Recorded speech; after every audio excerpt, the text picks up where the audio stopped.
Give me. Sweet. Okay. All righty. Well, hello, folks. Thanks for joining. We're gonna let.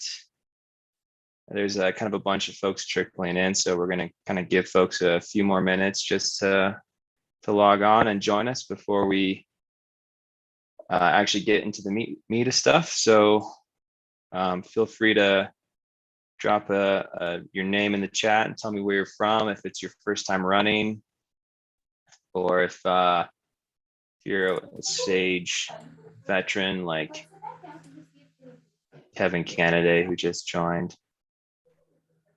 All right. All right, and again, if you're joining us, I'm just going to go ahead and have everybody mute themselves when you come in, so that way the live stream stays a little bit cleaner for folks. If you do want to ask a question, though, go ahead and take yourself off mute. The whole point of today is to stay pretty informal. So please don't make me do all the talking, essentially what I'm asking. Let's see, who do we have here? Jeremy Howard. Hello, sir. Good to see you. Jeremy is a runner and our Fleeces captain for this year. Let's see who else. Kevin Kennedy, welcome. Kevin's going for his 5th finish. Let's see who else is in here. I see Nailiva. Audrey, welcome. Mr. Morehouse, good to see you as well. Let's see who else. Oh man, good turnout. Good. All right. I have to say, I'm really stoked that Zoom and virtual events seem to be slowly disappearing from our daily lives. So I appreciate you guys all joining for one more. Post-COVID fatigue is definitely happening. All righty. Cool. It looks like the folks are starting to slow down, so that's good. All righty. So I'm going to kind of start from, oh, no, a bunch more just showed up. All right.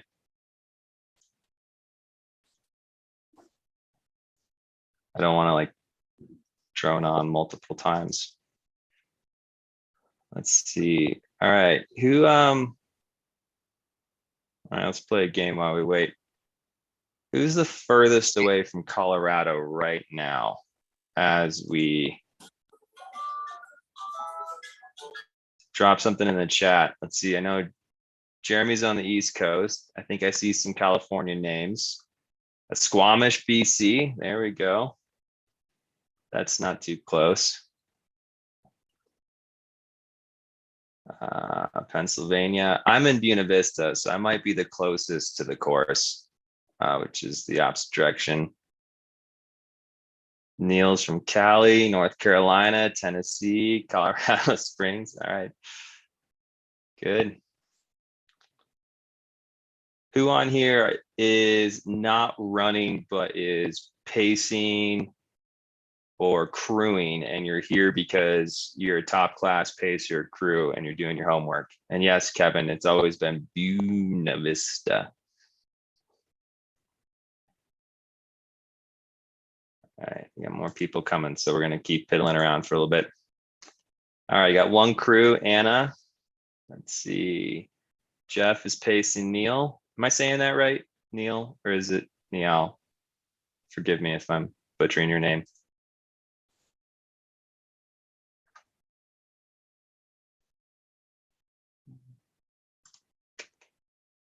All right, crew chief, pacers, excellent.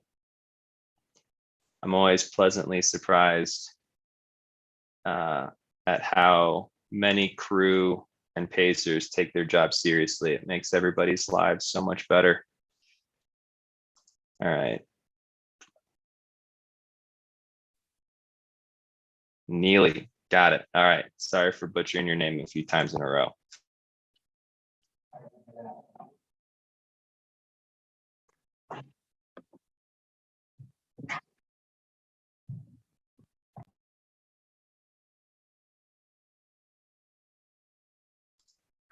All right, if you're coming in, I'm just going to keep kind of muting folks as they come in, but if you have any questions throughout the night, go ahead and take yourself off mute to ask them. Or you can use the chat. I think I can probably manage both. I've got the YouTube chat moderator up, so hopefully I can keep track of there. So if you are on YouTube and you're not in the chat, or sorry, not in Zoom, you can drop questions there. I'm going to mostly be focusing on Zoom though. All right, it looks like the trickle has slowed, so we're going to go ahead and get officially started. I'm Caleb, as you probably guessed by now. I'm the race director. My wife, Kelsey, is currently out, but she is also co-owner of our business, Freestone Endurance, and she might join later when she gets back. But for most of tonight, you're going to have myself and everyone else who is here with us. So I figured the best place to get started is probably just to jump in and kind of talk through the course that kind of underlies most of kind of what we're going to end up covering today. So I'm going to go ahead and start sharing my screen, and we're just going to kind of play around with a bunch of different tabs I have open. If you're new to the race, this is a great place to start.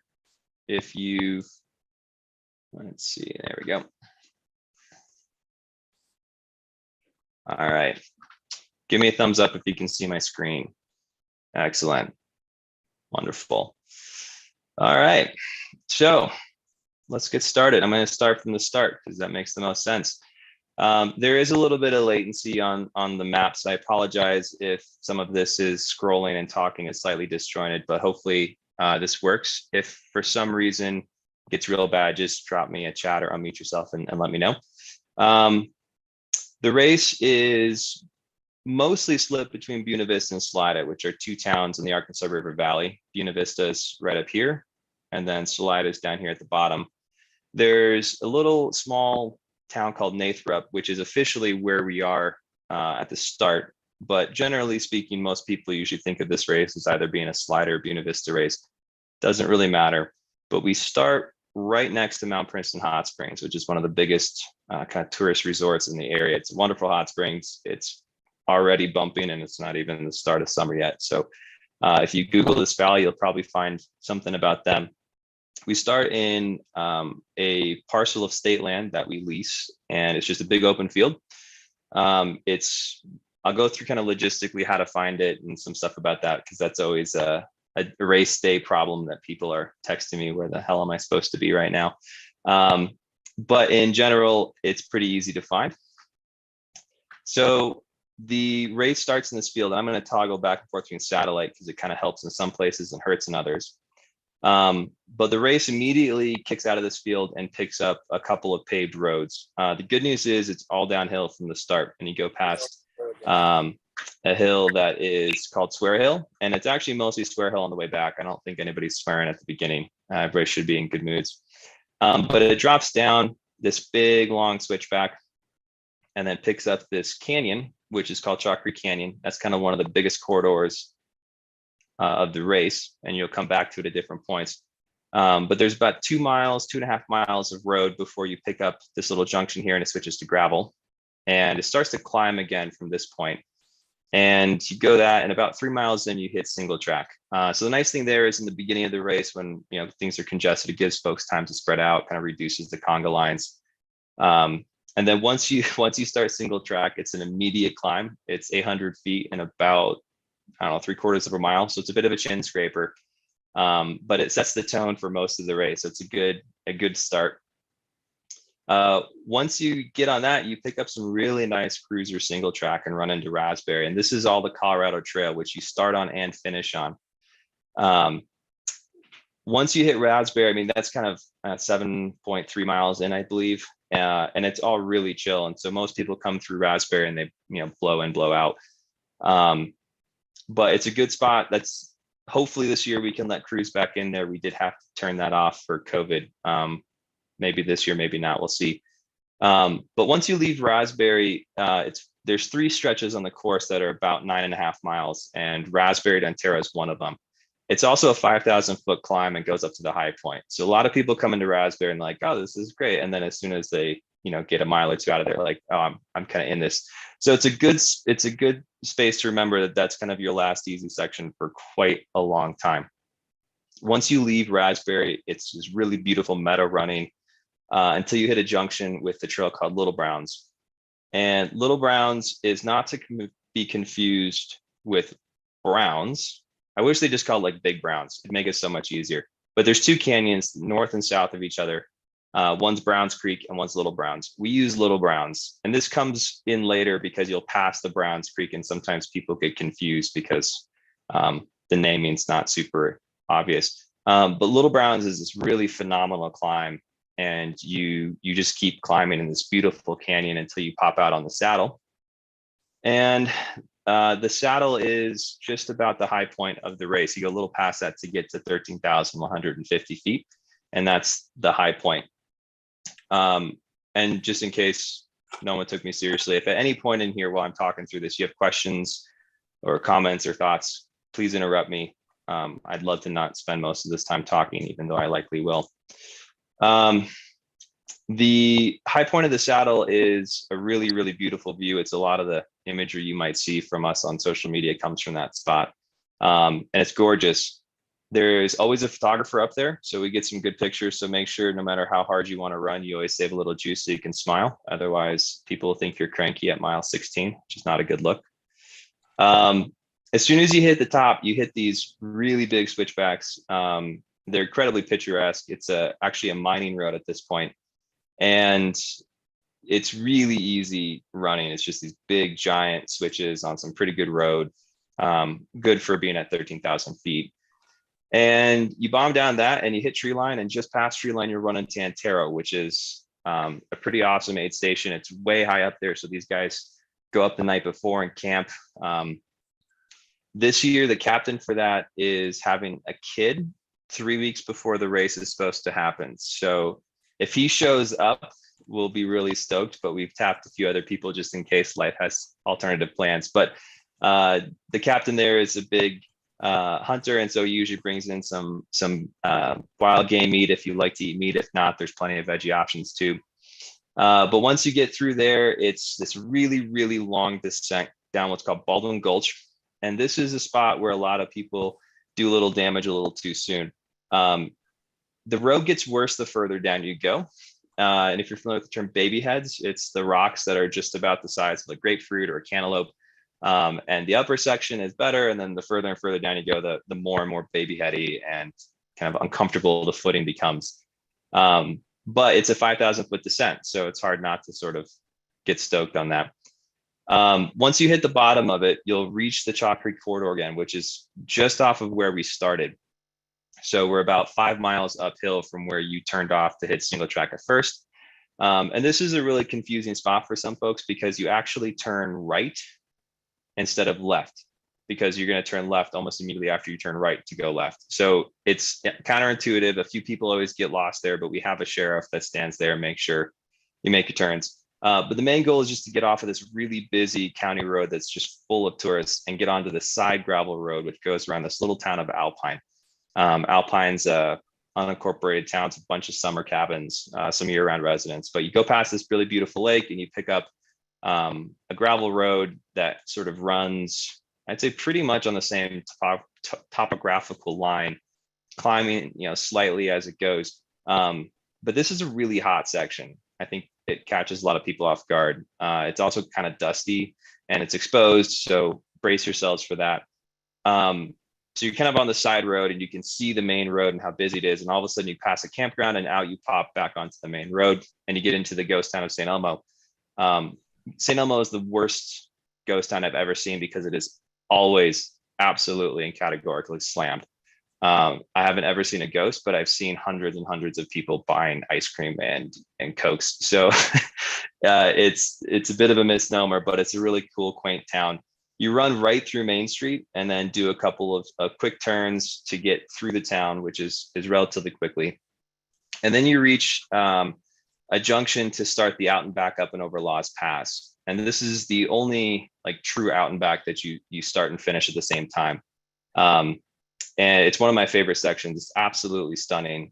And it's also absolute ass kicker. It's, I think, one of the most difficult sections to do after on the return journey. And a lot of people really suffer through that. But I mean, that's the beauty of this whole thing, is it's all suffering and joy.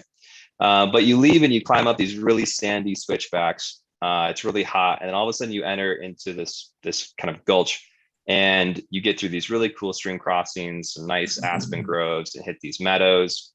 And eventually you just kind of keep working your way up and you hit Lost Pass. And Lost Pass is, I think, probably the second best views in the course. And you'll see, I think oftentimes there's a little picture of the pass, and it's got this barrel head that Laws made us that says Laws Pass on it. And that's looking to the north. So on your outbound journey, you hit the saddle, and it's a lot less steep on the south side and more steep on the north side. So you kind of drop a lot of terrain. It's a little more rugged, but you get down to Cottonwood. And this is the first place you can see your cruise. It's also a shuttle aid station. So people have to park lower down, and they get shuttled up by a 4-wheel drive club that does a lot of really great trail maintenance in the area. It's $10 a person. I don't think they typically charge for kids, but it's always worth just having it on you just in case. This is the first place that carnage raises its head, and the people who are getting hurt by altitude or just not having a good day, this is usually where the suffering truly begins. If you can keep your wheels on and turn around, it's a really steep, but not that long of a hike back up and over Laws Pass. And then it's a really fun descent off of the pass down all the way back to St. Elmo. And we call St. Elmo 1 the first one, and St. Elmo 2 the second. So you'll hear that as well. Once you get back to St. Elmo, you'll pick up another mining road that can be your friend and it cannot be your friend. And it kind of depends on the day you're having. There's not a lot of vert in it. It's about 200 feet a mile. But it's just steep enough and just high enough that for some folks, it's really hard to run. And it's also just not steep enough that you feel great about hiking it. So it's sort of this, I like to call it douche grade. It just doesn't want to be anything for you. But if you can suffer the 3.2 miles to Tin Cup, it's one of the most vibrant energy aid stations out there. They wear unicorn costumes. There's 4 people, and they absolutely rage the whole night. It's captained by a 2-time finisher named John and his wife, Jen. And they literally just, I don't know how they do it because they're up there for a long time, but it's a wonderful aid station. Hey, Caleb, real quick, where are we at total mileage wise at this point? Tin Cup is about 40 miles in. Thank you. Yep, no worries. And if you want to see that while I'm talking, and I'll try to drop it in more consistently, but the course tab on the High Lonesome website has all the breakdowns kind of midway through the table. Tin Cup's at 41.2, and it's 8 miles to Hancock from there. And so it's, and the 8 miles to Hancock is, this is one of the most stunning sections of the course. It's incredibly remote feeling. It's really hard, but it's not hard because it's steep. It's hard because you're above tree line for most of it. And this is where, if you've sort of screwed anything up in the build up to getting here, this is where you start to pay for it. So if you haven't been hydrating, or you haven't been fueling, or your pacing's off, this is a really unforgiving section. It's also where a lot of folks start to catch the sun going down and get into the night section. If you're, I'd say 50% in the pack or forward, you'll get through the section in daylight, or just about through daylight. If you're in the back half of the course, you'll probably start hitting nighttime around here.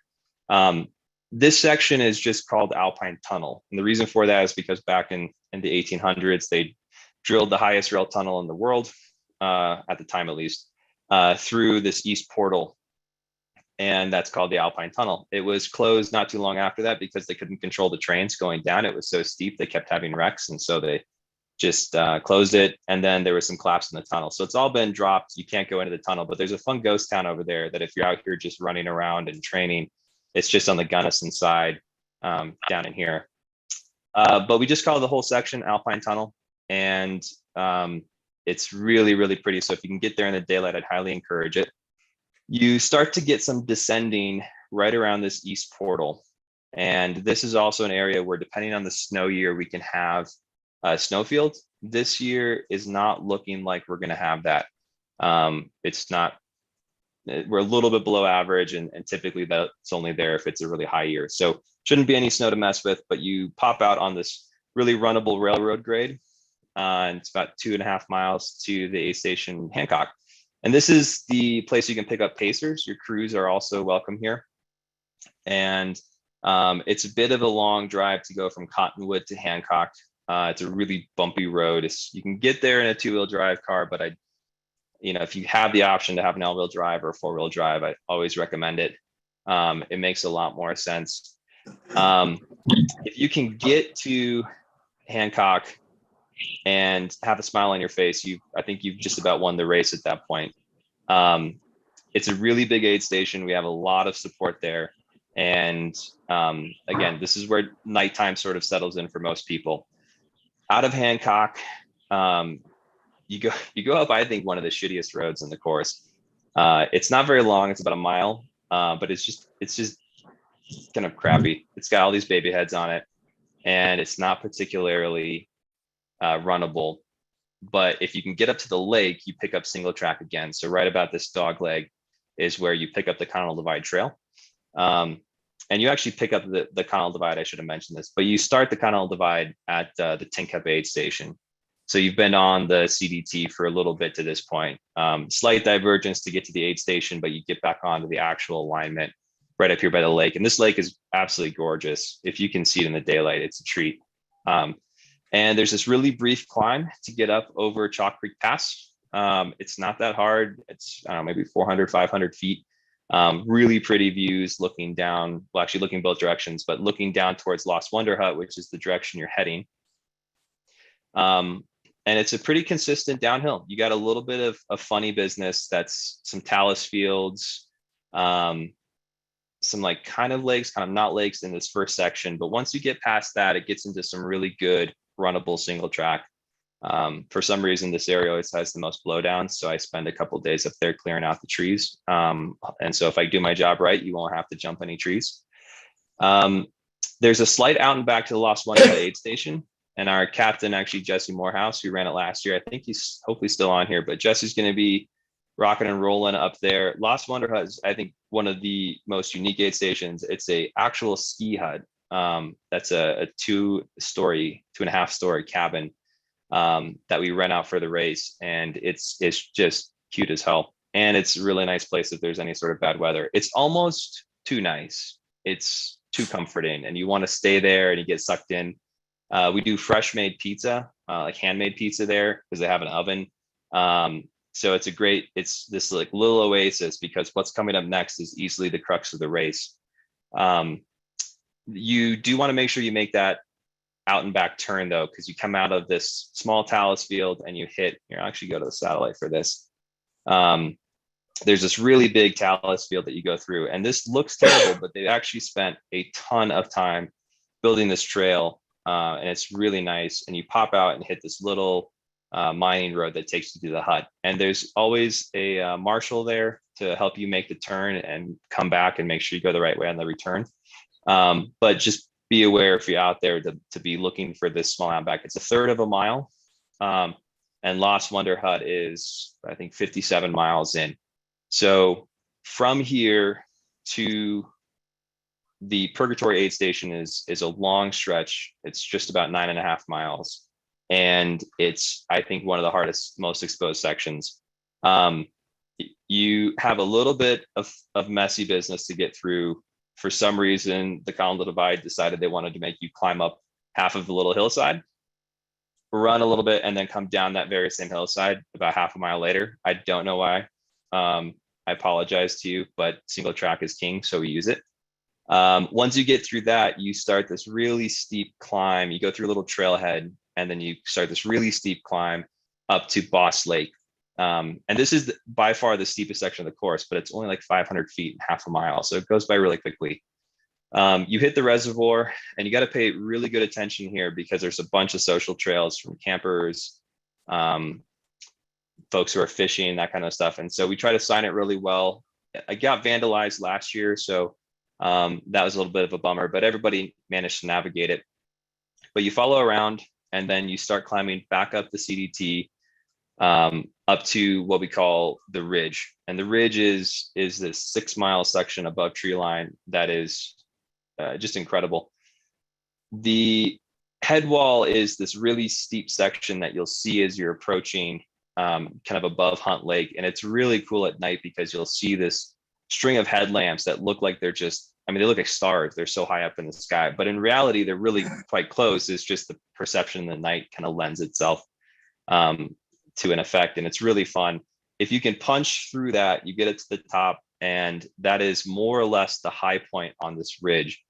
It undulates a little bit, but it's, if you have any ability to run at 12,000 feet at 60 miles, you're going to love this section. If you don't, you're going to hike it and hopefully still love it.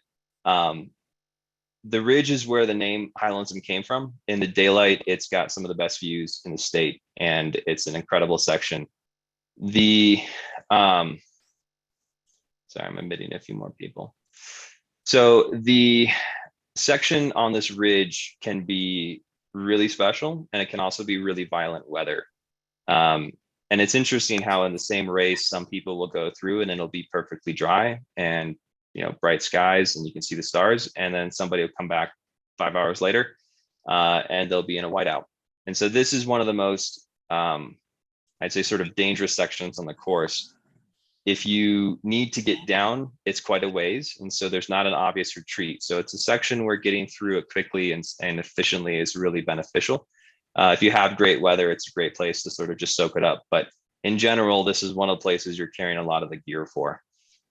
Once you get just about to tree line, you'll hit the Purgatory Aid Station, which is right off of the Monarch ski area. Purgatory was originally supposed to be just a little medical station. We picked a captain who's obsessed with food, and he's turned it into probably the highest Michelin star aid station in the world. It's incredible. They had, I think, 7 or 8 different types of real foods there. Miso broth from one of the best ramen places in Denver, and charcuterie boards and different types of soup. I mean, it was nuts. I went up there just to have dinner. It was that good. You don't want to get sucked into this though, because it's only 3 miles to Monarch, and Monarch is where you'll pick up your cruise again. So getting through the ski area can be a little confusing just because there's all these different runs and mining roads and access roads in there. But follow the course markings. You'll pick up, this is all technically the CDT, but you'll pick up single track right here at Old Monarch Pass, and you'll do this really fun section around it. And then you'll drop into the Monarch ski area, or sorry, the Monarch Pass aid station. There is a highway crossing here, and this is Highway 50. We have marshals here. It's really important to make sure that you wait for them to let you cross, because it's not a super safe section. There's this blind corner that some trucks can come whipping around. So we have a couple of people dedicated to making sure you get across and staying alive. It's also, you know, not too bad in the middle of the night. So just be careful there. You get to this aid station, and this is a good spot to swap pacers. There's cell service up here for AT&T and Verizon. There's no, or sorry, AT&T and T-Mobile, but there's no Verizon cell service. So it's, you know, if you need help or you're trying to text your pacers on that ridge, you can usually reach them. Once you leave Monarch Pass, it's this really brief section that you stay along the ridge, and then you hit what's called Satan's Slip and Slide. That name came from the very first year, where the alignment meant that a Monarch Pass was at mile 66.6, which had some numerical significance. So it also was a rain year, and this entire slope was a slip and slide. So the name stuck, even though we've never actually had that much rain before.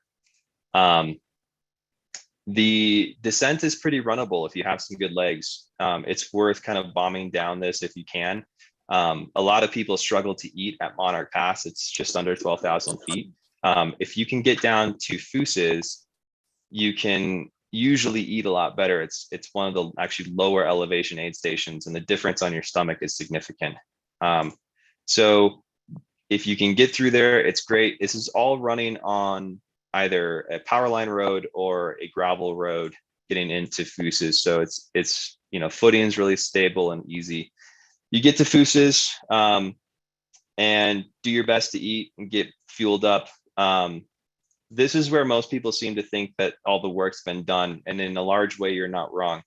Unfortunately, the next 25-ish miles is really rolling terrain that's can be really hot if you're in the daytime. And it's fairly densely forested, so it's also the views kind of depreciate as you go in. But immediately after crossing the highway yet again, and there's marshals here as well, so make sure to follow their cues, you reach the Hill of Broken Dreams. And this is named this way because several people complained to me should say viciously, it's with love, but this was the section where they died apparently. And I was told this at the finish line when I gave them a buckle. So they didn't really die, but it's just enough of a climb that reminds you that you still have a long way to go home. If you get up it, which isn't that hard, you pick up the Colorado Trail and you run kind of the same type of trail. It's relatively buffed out. It stays about the same topographical line, and you're just sort of rolling in and out of these gullies.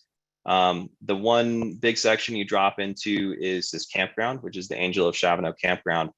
We have an aid station there that's literally just water and comms. And that's because it's less than 2 miles to get to Blanks, which is another crew accessible aid station. Chavano is mostly there just because a lot of people get confused with the aid stations. And so we were having issues with people getting lost in here. So get through the campground, climb up out of that little drainage, and you hit Blanks. And this is a great aid station to again swap pacers. It's good crew access. A lot of folks are starting to hit sunrise about in here. You go through this and you just keep running on the Colorado Trail for about 9.5 miles to get to Raspberry. You reach sort of a several junction area right around Browns and Little Browns. And this is where it's really important to not turn left on either of those two trails and start climbing again. I wouldn't recommend it unless you wanted to kind of run the whole race again. We have it marked really well, never been an issue, but just keep an eye out for it. And then you hit Raspberry too, and you're basically done. There's about 700 feet of gain from Raspberry to the finish line. So it's kind of sneaky vert, but you go up this really mellow section, drop the really steep gully that you climbed up, and then run out on the road. And then you've got Swear Hill, which is a 330 feet. It looks way bigger. It's pavement. You just push through it, get around it, and then come into the field and you're done. And the cutoff is 36 hours. We'll talk a little bit more about cutoffs and pacing later. But that is kind of the extent of what you're going to see. I guess the one thing I did miss is you'll see the chalk cliffs on the return journey. Once you see the chalk cliffs, and you'll know what they are when you see them, it's a sign that you're there. You're basically home. So that's a great way to know that you're close. All right, that's kind of a lot to throw at the wall. Hopefully that made sense to you guys. Anybody have any questions on the course, some of the features? Go ahead and unmute or drop it in the chat if you do.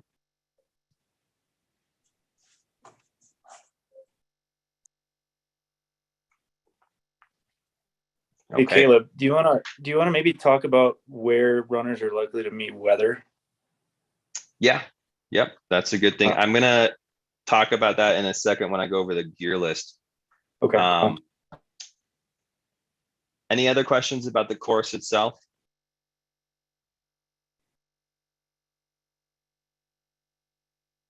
Any idea on what water is going to be like on the course this year?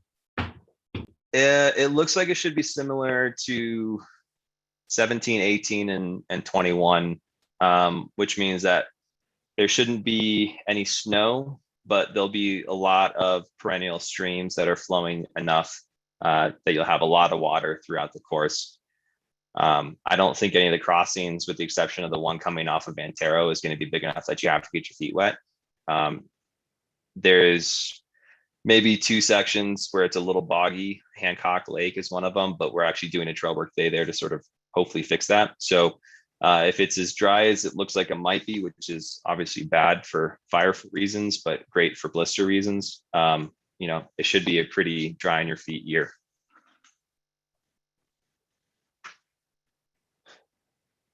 All right, last call for course questions, and then we're going to get moving.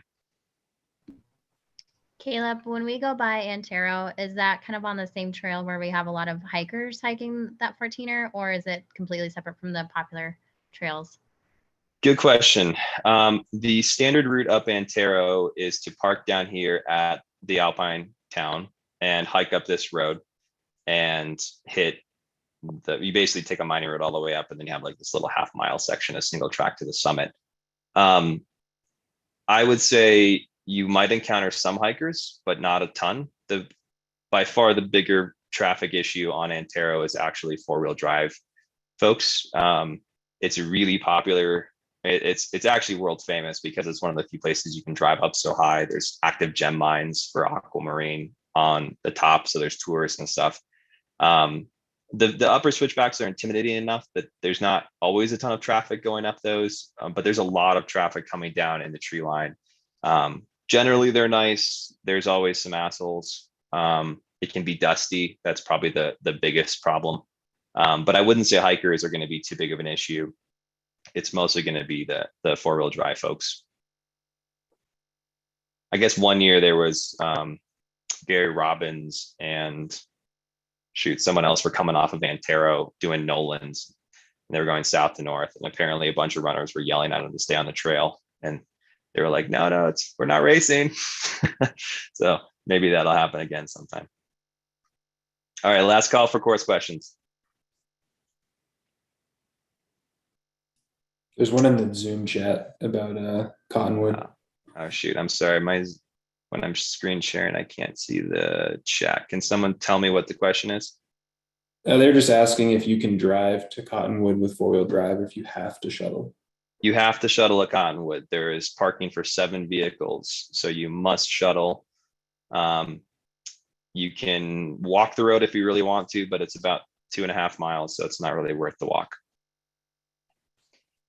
The only aid station where I think four-wheel drive is very helpful is getting to Hancock. You don't really need the four-wheel drive, you just need the clearance.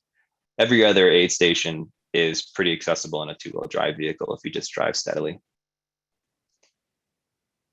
All right, last call. Then we're gonna talk about sections. Go ahead, Linda. Thanks. Are there sections you'd recommend checking out before the race for those of us who can get up there?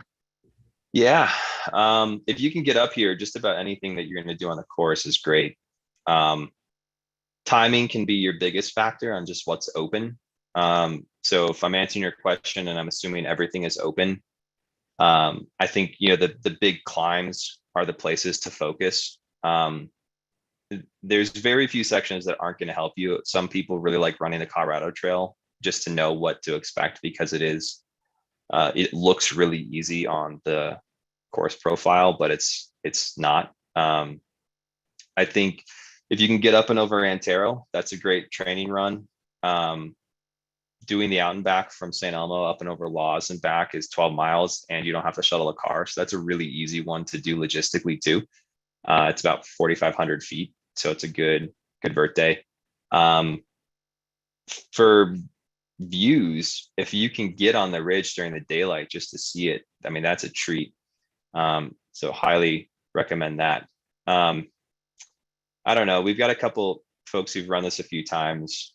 Kevin, Kennedy, Silke, Ryan, you guys have any thoughts on what you really found valuable the first time that you got out there?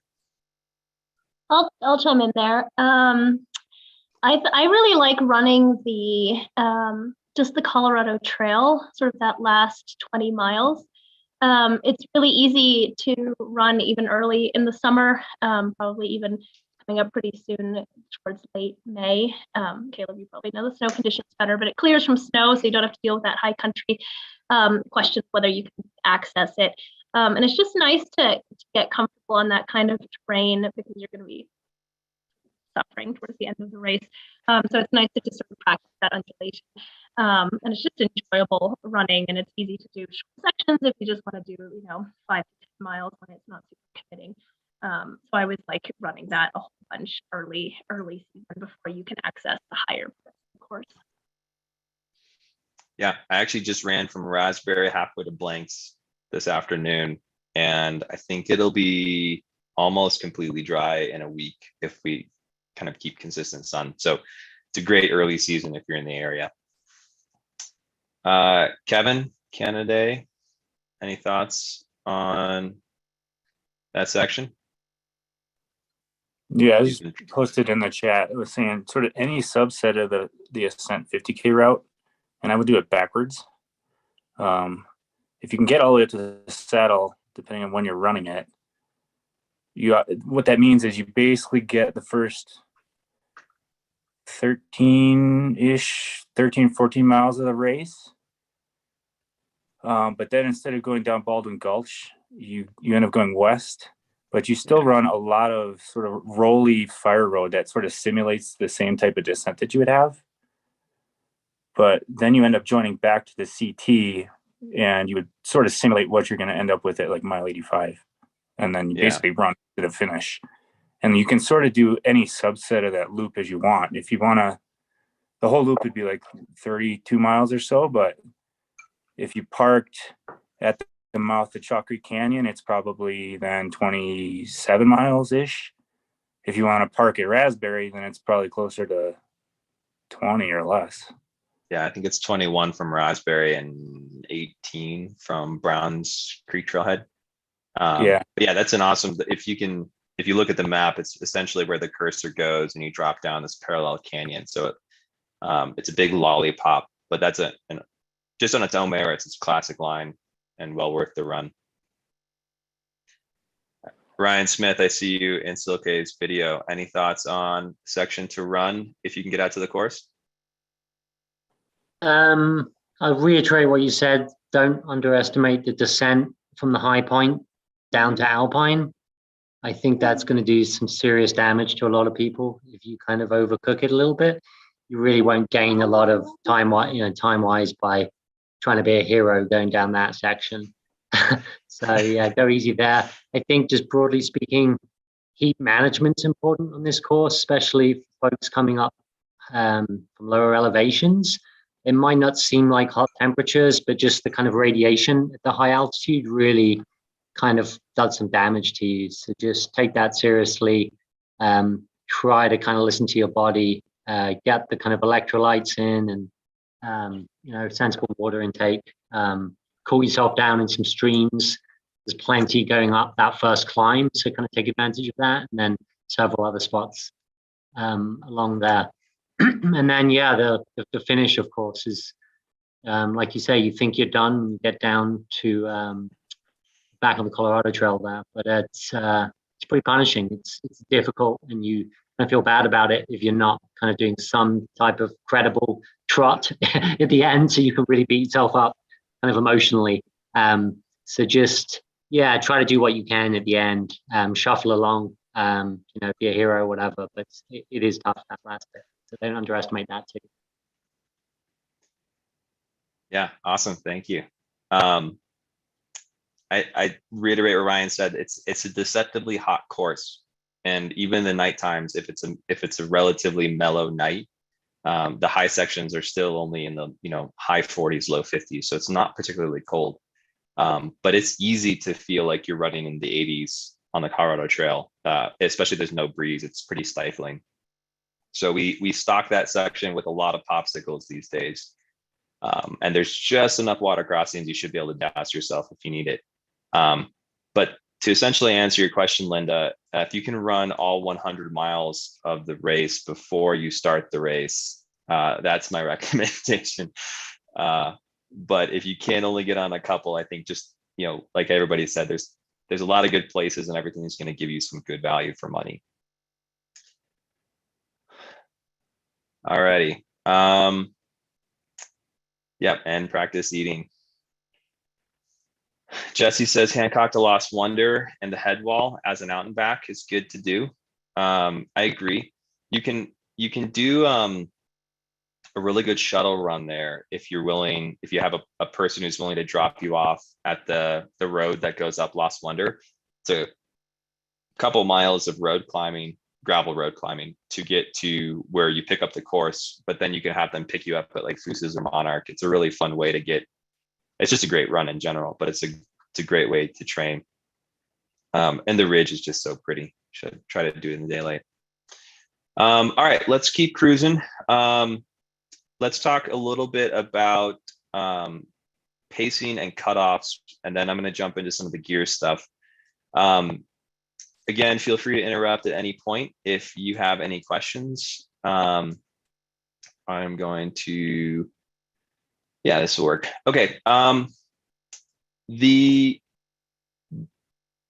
The course at 36 hours is on the borderline of fairness. It's really doable, but it's also doable, but you have to be focused the whole time. It's unforgiving if you're at the back of the pack and you make a big mistake. So the way that usually catches people out is going into Monarch Pass is about 78 or 80% of the vertical gain is into the first 68 miles. So it's very front loaded, and it's also extremely front loaded in terms of elevation profile. So we have the cutoffs are more generous than a true 36-hour pace getting to Monarch Pass. So in reality, if we were just taking, the mileage at, the 3.1 something miles per hour that you have to do to get a 36-hour finish at 100 miles, Monarch Pass's cutoff, which is at 9 a.m., would actually be closer to 6 or 7 a.m. So you have to realize that if you get to Monarch Pass right about cutoffs, you're actually a bit behind schedule. Now we do it that way to not punish people for the terrain being so difficult, but you really do have to turn the wheels on a bit. And the good news is going down to Fooses, you've got a lot of vert in the bank. It's a great way to just catch up a decent chunk of time. And then, as people have mentioned, the Colorado Trail can be unforgiving, and so you just have to move steadily. But a lot of folks get to Monarch between 6 and 9 a.m. And can really struggle to get to the finish, because if you're really suffering and you're moving slowly, you can't quite make up that time to get back. So just be aware of that, and we'll talk a little bit about how to actually plan for your pacing in a second. But aside from that, there's really not too many aid stations where people get cut off. There's a lot of places where people drop, Cottonwood, St. Elmo 2, Hancock being the most frequent. Lost Wonder gets the most out of the interior aid stations, gets the most that are just truly people missing cutoffs. And that's, again, just kind of a symptom of where it's at. It's, it's terrain that if you just went out today and you started running it, you think this is incredibly easy, but you do it on 50-mile legs and you've been at elevation for, upwards of 12 to 15 hours, and you can really start to feel how difficult it is. So just be cognizant of that. The other cutoff that's also, I don't want to say misleading, but it's a bit of a useless cutoff, and that's the Raspberry 2 cutoff. No one's actually done Raspberry in an hour and 15 minutes to the finish. So the cutoff is literally just there because I don't want to have to cut you off 7 miles from the finish line. So if you've made it that way, you should at least just try it, right? Just shoot for it. And if you come in across the line, after the gun, then at least you've run the distance and you can feel pride in that. But realistically, an hour and a half to 2 hours is still moving fairly well through Raspberry. So getting there with a little bit of time in the bank is good. And that's probably a good segue to how to sort of pace for this. And there's a nice tool that I like to use that is from OpenSplit Time. And OpenSplit is the timing platform that we use for the race, for live tracking, and then also for just making sure we know where you are. You can go in there and there's a list of organizations, and you can just find Freestone Endurance. That's us. And then you can click any of the high lonesome years. It doesn't really matter for this purposes, but let's just pick the most recent year. And it's going to bring up the entire splits for everybody who started. And it's going to show you their times in and out and whether they finished or they dropped. And if they dropped, where they dropped. It's a densely packed data. But the good news is there's a really easy tool. You click the Explore button and then hit Plan My Effort. And this essentially allows you to plug in a target time, and it aggregates averages based on previous finishers.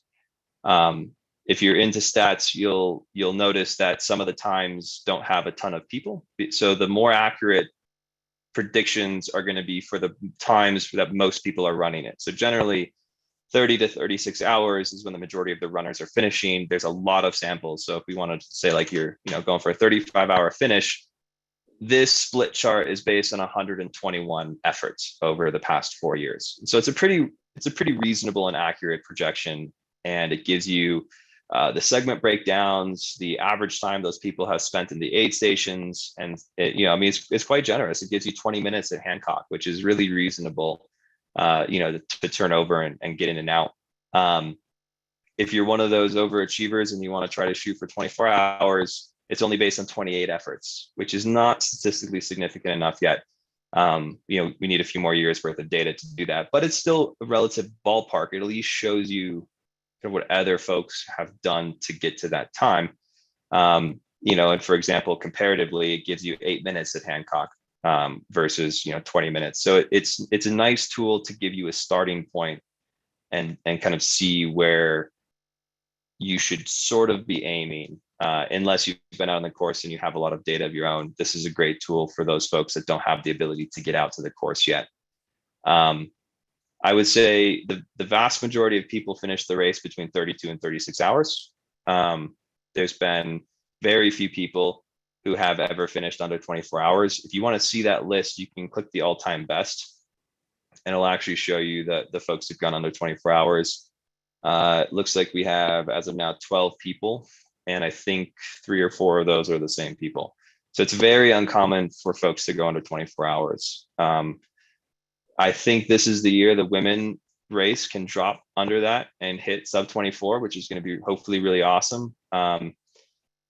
It's still, generally speaking, pretty competitive if you're in under 24 hours. It's usually a podium or a 4th place or higher position. So if you're not typically racing in that space, it's probably not the best goal to shoot for, but don't let me rain on your parade. I noticed an issue with this. You can watch the segments a bit if you want to go in and say, let's see, the fastest time from Raspberry to the finish is 1 hour and 12 minutes.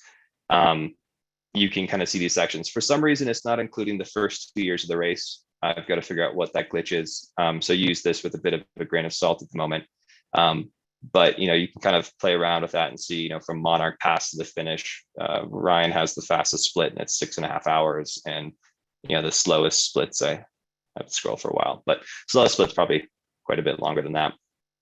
So this is a great tool to use. Highly encourage you to use it wisely. But I'd say when most people ask me what they should shoot for, I start with them going here and then tune it based on your own experience and training level. Any questions on cutoffs or pacing? Any questions about using open split as well? I'm happy to dive into that more if people want it. Yes, good call. Let me share that link now.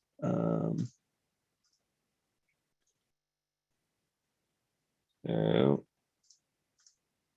here, I'm going to drop it into the Zoom chat, which I was able to find. Not bad for a millennial. All right, I put them in YouTube and Zoom.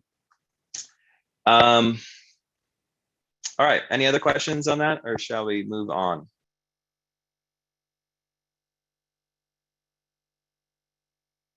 Okay, let's move on. All right, next I want to go over the gear list, because that's often a place that people have questions or problems. And then after that, I want to talk a little bit about training. I'm going to have Silke and Ryan, some of the previous finishers, talk a bit, since they've got actual boots on the ground experience, and hopefully you can get some good beta out of that. But for the gear list, we made a change this year, and it's a bit more involved. And the reason for the change is the incidents that have happened in the past 2 years that highlighted some of the exposure runners have in inclement weather. And then also we took that information and reached out to our local search and rescue groups and had them essentially, a chance to weigh in on the gear list, and they requested a few changes. So we added a few items, and we changed where you have to carry these items at. So historically, we had what we call daytime and nighttime gear, which is a terrible name, and I apologize for 4 years of that. But essentially, you picked it up at Hancock. Your gear was checked at Hancock as you left, and then you could drop it at various points. Essentially, if you hit Monarch, you could drop it there, or whenever you hit daytime. So it didn't work particularly well, because a lot of people would hit, daytime. Like the front runners wouldn't hit daytime until after they finished. And so they were carrying all this night gear on the Colorado Trail, which wasn't really necessary. And then some people were hitting Monarch in the daytime. And so they were like, well, do I have to still carry my gear? And so what we did is we basically shortened it to the base required gear, which is what you have to carry at all times, every step of the way, no exceptions.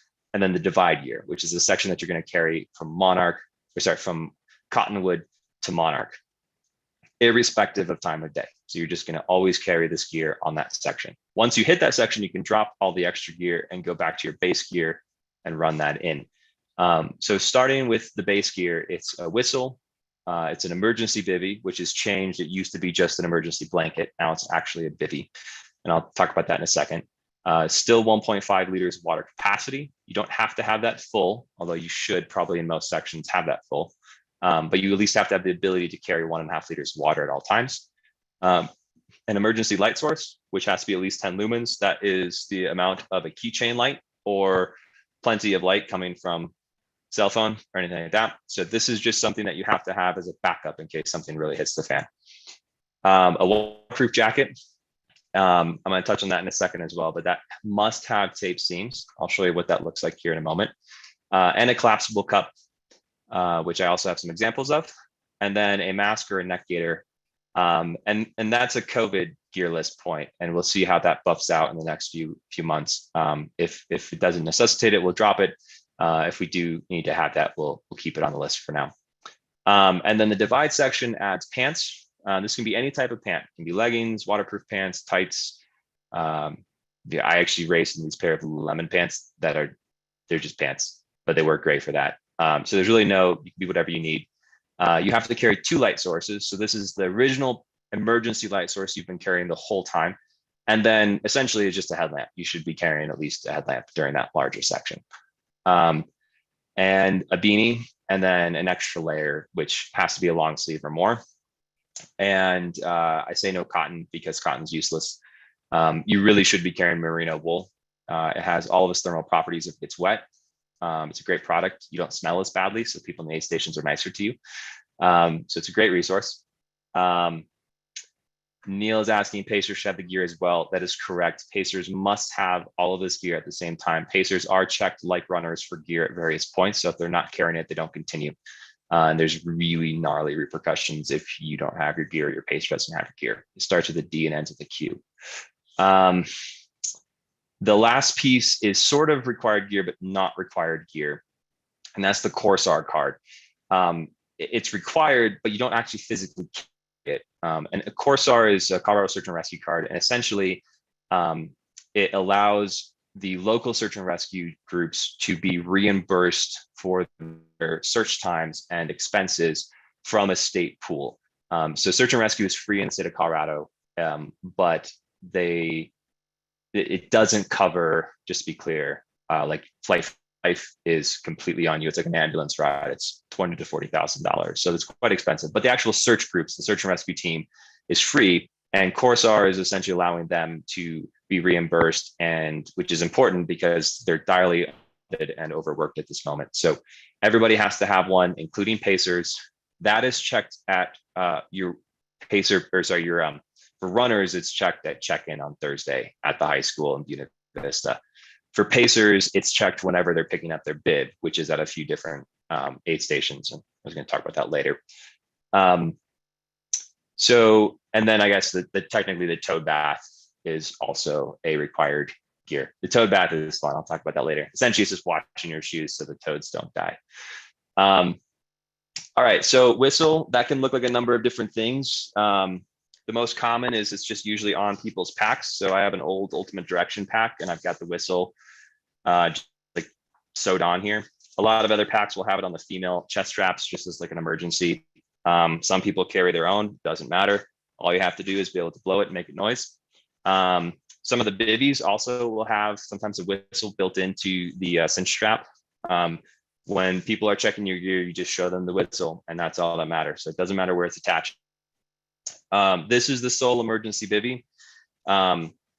It's really quite small. For comparison's sake, here's standard phone. It's half the height. It's fairly small. It's quite light.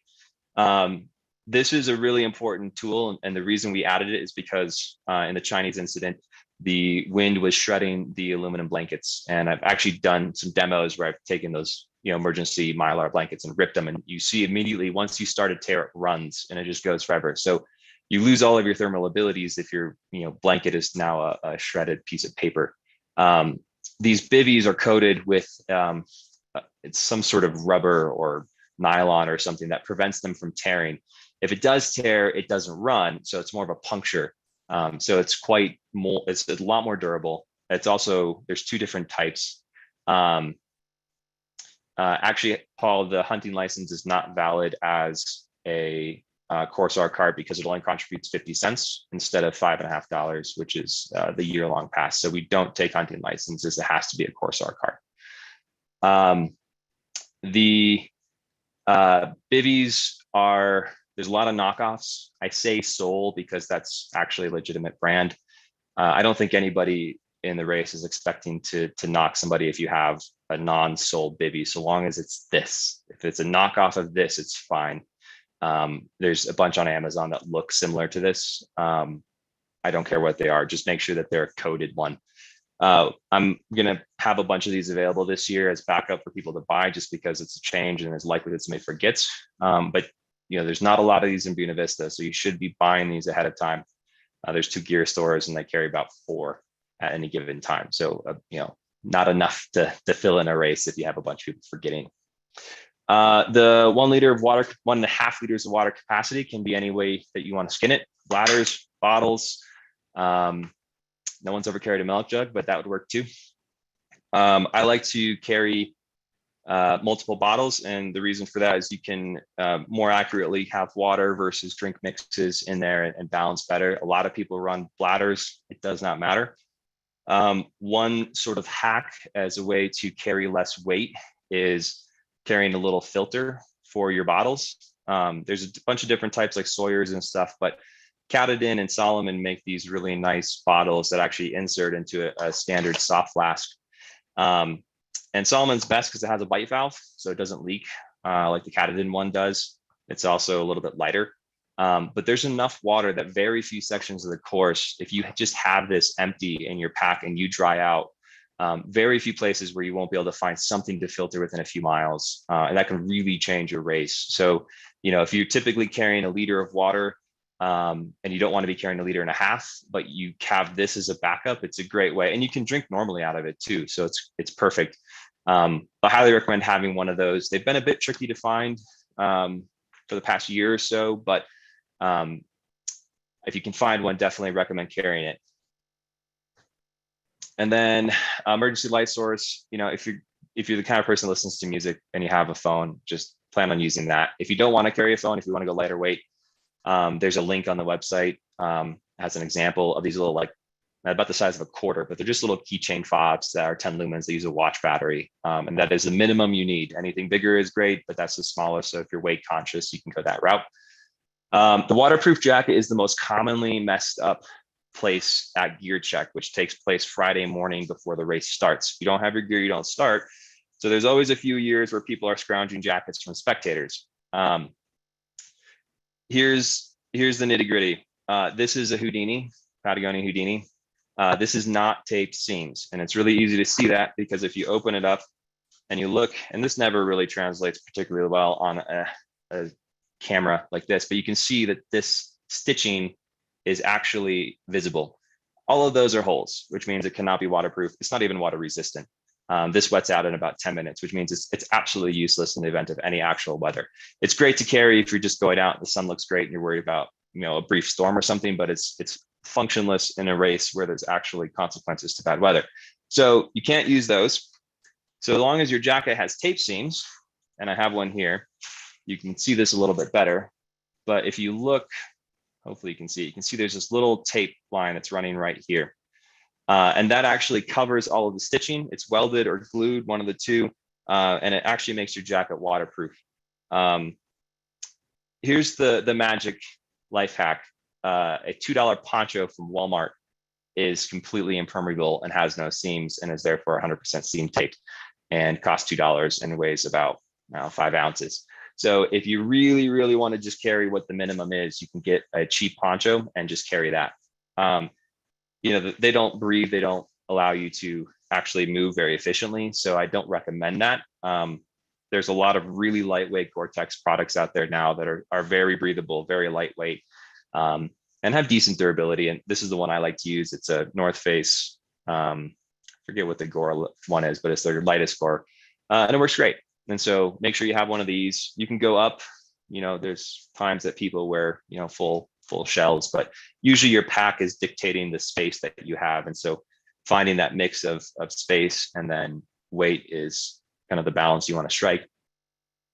The collapsible cup, I geek out on this because I see this every single year. So bear with my maybe misplaced excitement on talking about cups, but this is the most common cup that I see at races, and it's made by Hydro Flask, or Hydro Pack, I should say, and it's always branded, you know, UD or any of the races or something like that. They all do stuff, and it collapses. These are useless for anything hot, and you can't set them down because they just fall down. So people show up with this, and they don't tend to have a great experience eating or drinking real foods because it's really hard to use. So if this is all you have, you can certainly use this. Some people take water bottles and just cut the tops off and they use that. I don't care. This is the bare minimum, and it doesn't work very well. What works a lot better are these accordion cups. This is a Sea Summit, which is based out of Boulder. There's also GSI, which copies a lot of their stuff, and they just pop out and you have an actual cup. And it's rigid, so you can actually set it down, it doesn't collapse. And it has this really hard plastic insulating ring at the top that allows you to hold it. And especially if it's hot, it doesn't actually burn through the silicone. This is the 1 cup size model, and I think it's just about the right size. It fits in most of your pockets in your backpack, and so, or your running pack, and so it works well. They make a smaller one called a shot, which is, I think, half a cup or less. That doesn't tend to work too well for real foods. And then they make this Mondo one, which is about 2 cups. And this is really good for folks that want to be eating a lot. For contrast's sake, I'll hold them up for you. These are about, I don't know, I haven't bought them in a while, but I think they're under $12 or $15. And I think the smallest ones might even be under 10. So they're pretty affordable. So it's really easy to get. Let me stop screen sharing and I'll make this a little bigger. So these are, again, just Sea Summit or GSI. I don't know what GSI stands for. There's a lot of knockoffs like the Soul Bibbies on Amazon. It doesn't particularly matter which one you get. Like I said, you can use the simpler UD ones like this, or the Hydro Pack ones. That's fine too, but I don't recommend them. They don't work very well. As I said, with pants, it can be any type of pant, so there's nothing particular there. I always get a few questions when people think they have to be waterproof pants, so just note they don't have to be waterproof pants. Not a bad idea, but not necessary. I think everything else in there pretty much makes sense. So I don't think I have to go through any of those other remaining ones. Any other questions on gear list?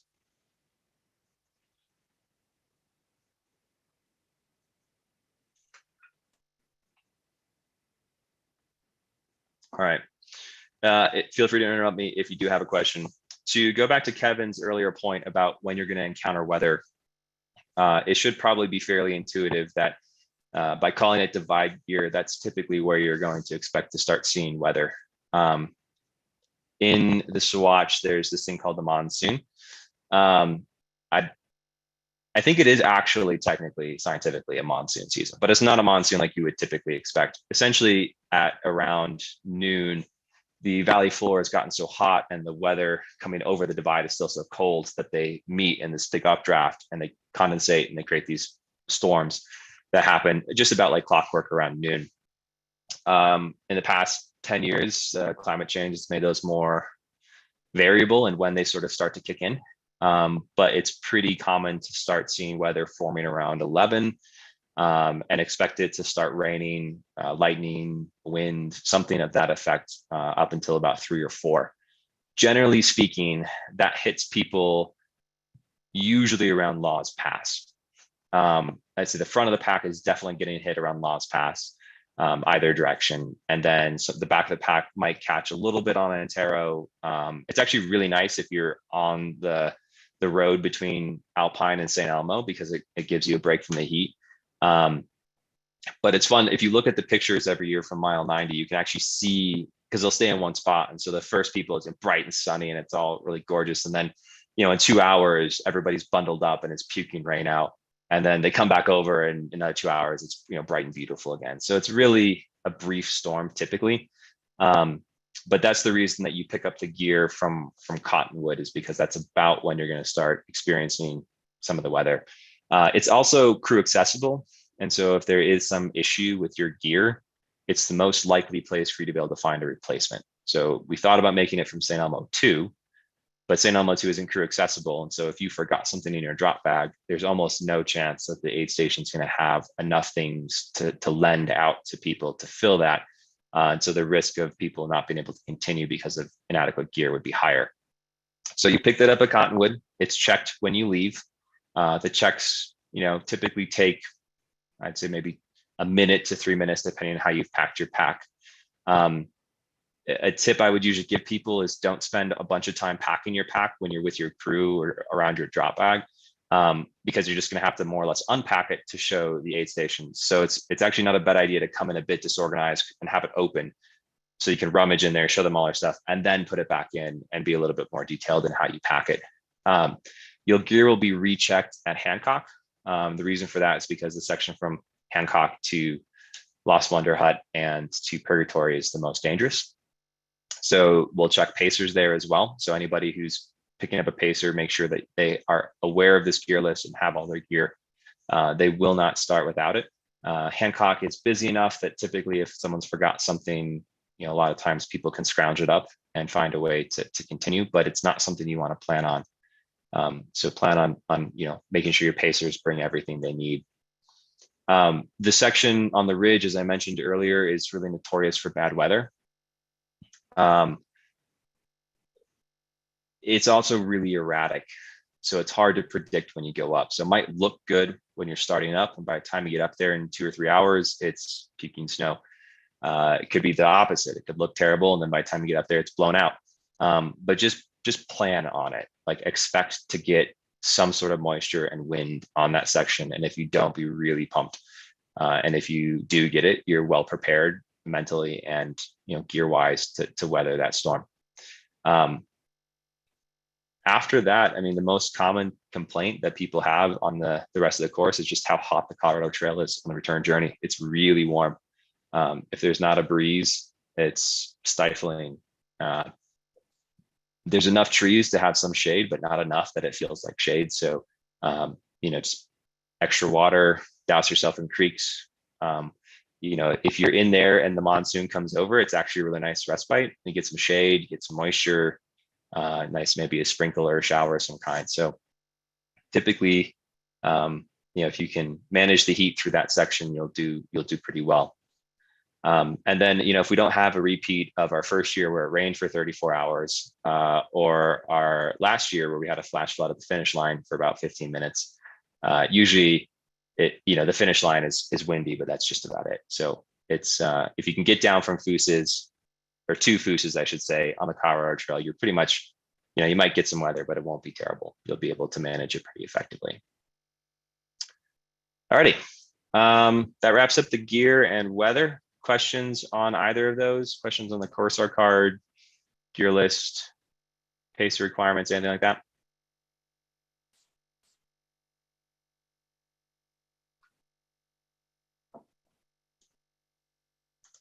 Don't be shy if you have it. Otherwise, I'm going to move on. All right, let's move on. I'm going to take a break, and we're going to switch over to sort of talking about, we had a question come in. Waterproof tape. Can you use waterproof tape to seam tape your seams? I don't think that would work particularly well, because you could use, what's it called? It's like an aqua something that you can tape. You can basically, it's like a seam sealer. but it doesn't actually use tape. I mean, if you can DIY it, you certainly can. This is not a place to skimp on. The jacket's going to be what you're going to use more than any other piece of gear except your headlamp. And so don't chintz out on your jacket. Like, invest in a good one, or have a poncho that you can throw on if it gets really bad, and run with your non-waterproof jacket, that you want to run during the weather, but you have it as poncho as a backup. But I would probably not recommend waterproofing your own jacket to make it meet our requirements. Although, if it does, you're good to go. All righty. Okay, let's talk a little bit about training.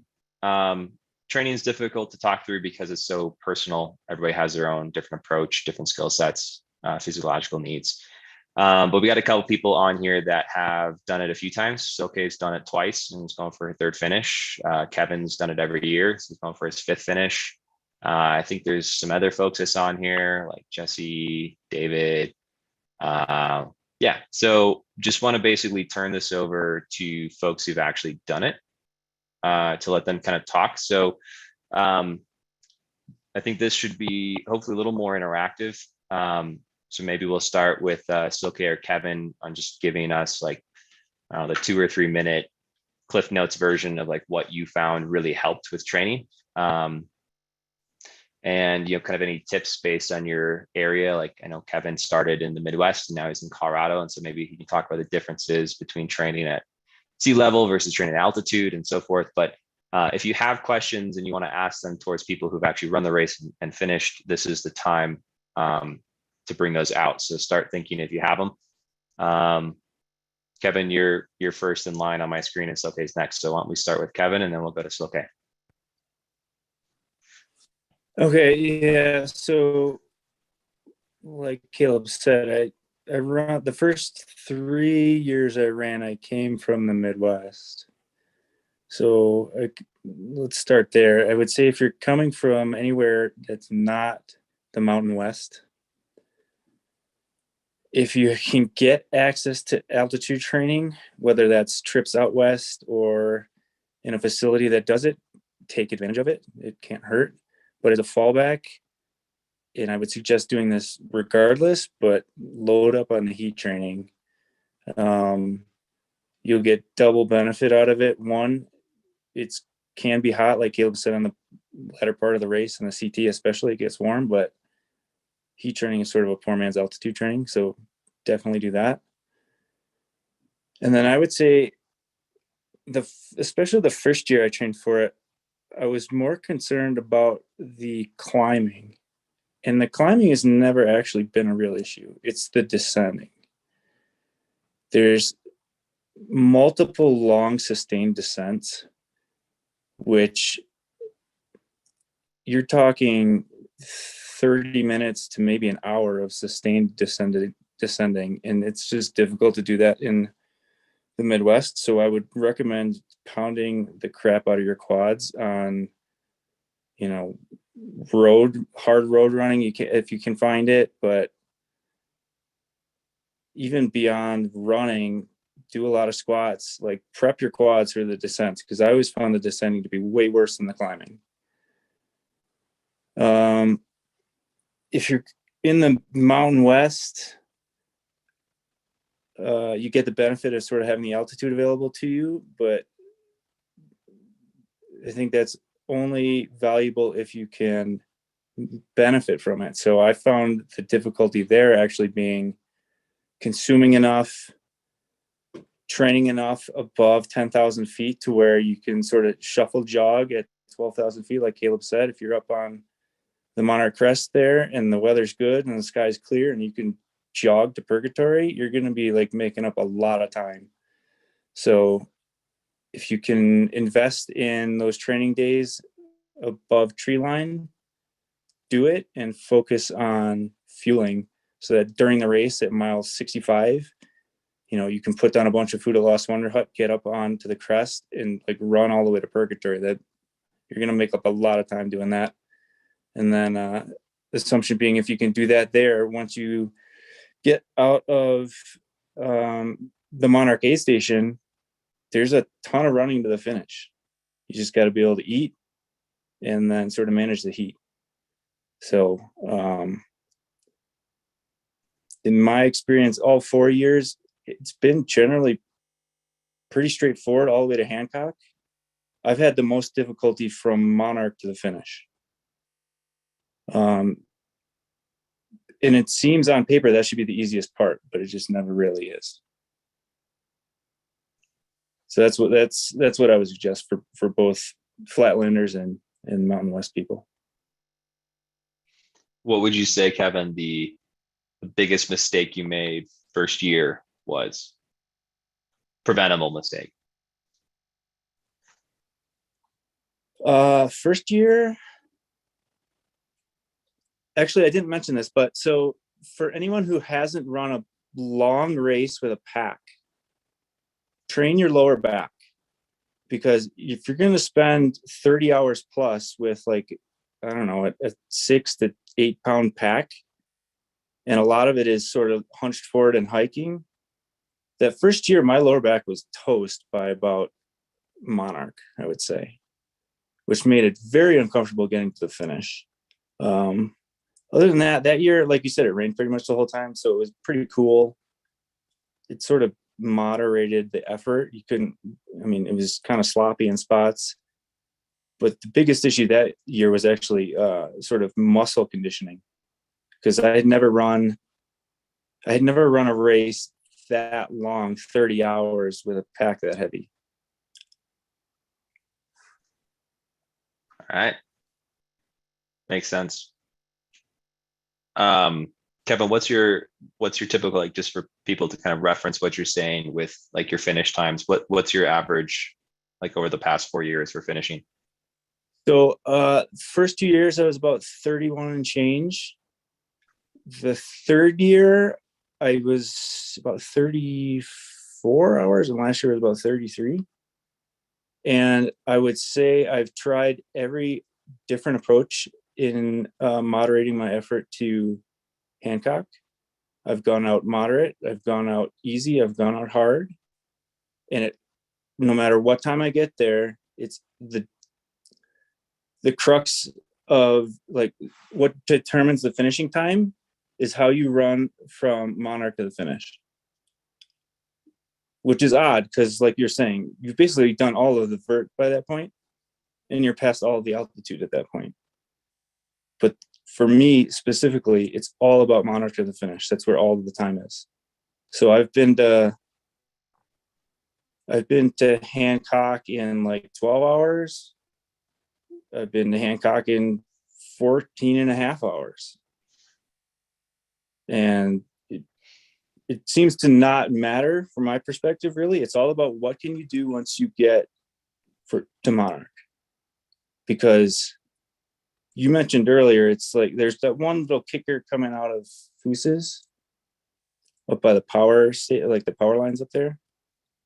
But other than that, it's like a bunch of 50-foot rollers, pretty much to the end. Yeah, it reminds me of, like, running in Kansas City, except at, like, 9,000 feet. It's just, like, constantly up, down, up, down, up, down. And after, like, a long stretch on the crest where you're up over, you're over 11,000 feet for, like, I don't know, 2 hours or something or more. Once you drop down at a Monarch, your body may freak out a tiny bit. Like, I've had times where, I'm pulling off the set of trail to pee every 10 minutes for an hour. Like, your body might do weird things, but if you can manage to walk jog from basically there's a climb coming out of Monarch. You go up sort of along, like, the tramway. Once you get onto the road descent down, if you can run jog all the way down to High 50 crossing, hike your way up to the power line, that little climb. I don't know what you called it earlier, Caleb, but it was like, the death climb or whatever they called it. The Hill of Broken Dreams. The Hill of Broken Dreams. Once, just walk up that thing. Don't worry about it. Walk up that thing and then run into blanks. And then you'll see your crew. You can fuel up. And then you got a bunch of CT running to the finish. It's all about, like, I think Brian said earlier, like, having some semblance of a jog. If you can do that, you will save a ton of time.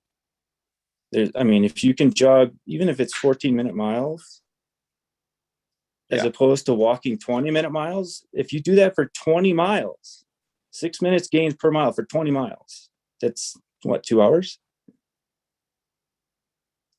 Yeah. That's where I find that it's so easy to leak time there. Yeah. So easy. Well, it's the space where you should be running. And so when you hike, it's exacerbating how slow you're moving versus like what you think you should be able to be doing. Right. So, and it's easy to say, but you got to fuel all the way up to that point. Eat as much as possible. Eat as low as possible. I don't think we've really touched on this, but for people coming out of town, eat at the low points. Don't eat at the high points. If you want to get in calories at the high points, take in some ginger ale or Coke or whatever. Consuming solid foods up high like that is really difficult to do unless you've really trained it. Yeah. So eat as much as you can as low as possible so that once you get to mile 70, you still have some gas in the tank. All right. Good advice. Silke, I saw your head nodding along at a few points in there. Same question to you. What would you recommend to folks coming into High Lonesome, how they train? And then what was the most biggest mistake you made in the first year you ran it? Yeah, I think Kevin's advice about running, I think is key, and that's I'll just say the same thing. Ultra runners like to ultra hiking, which is great. You'll do a lot of that at High Lonesome, but you also have to do a lot of running, a lot of just grindy running. So if you can just get those legs ready, like Kevin said, 14-minute miles, just grindy running, for a really long time. I think that really pays off. I was chatting on the side over here with participant as well about how to train in Boulder for it, and was also mentioning those long descents that are really hard that people often forget about. Everybody sort of obsesses with the uphills, but it's the downhills that will really wreck you, like Kevin said. So that descent that Caleb described, coming off the highest point of the course from Antero down to the town of Alpine, so really getting your legs ready for that long, I forget how many miles it is, 5 miles or so, of just kind of relentless downhill. And it's followed immediately by this smooth road from the little hamlet of Alpine into the ghost town of St. Elmo. It's this smooth dirt road, smoothish, smooth in comparison to what you were just on. It's flat and slightly uphill trending. It's typically hot, and it feels like it's 100 miles long. Even though it's not that long, but it really works you, especially after having just pounded those quads, and then you just have to run for several miles. And then again, a bit later, when you're back at St. Elmo the second time, and you're going up to Tin Cup aid station, which Caleb described as the one where the aid station dresses up as unicorns.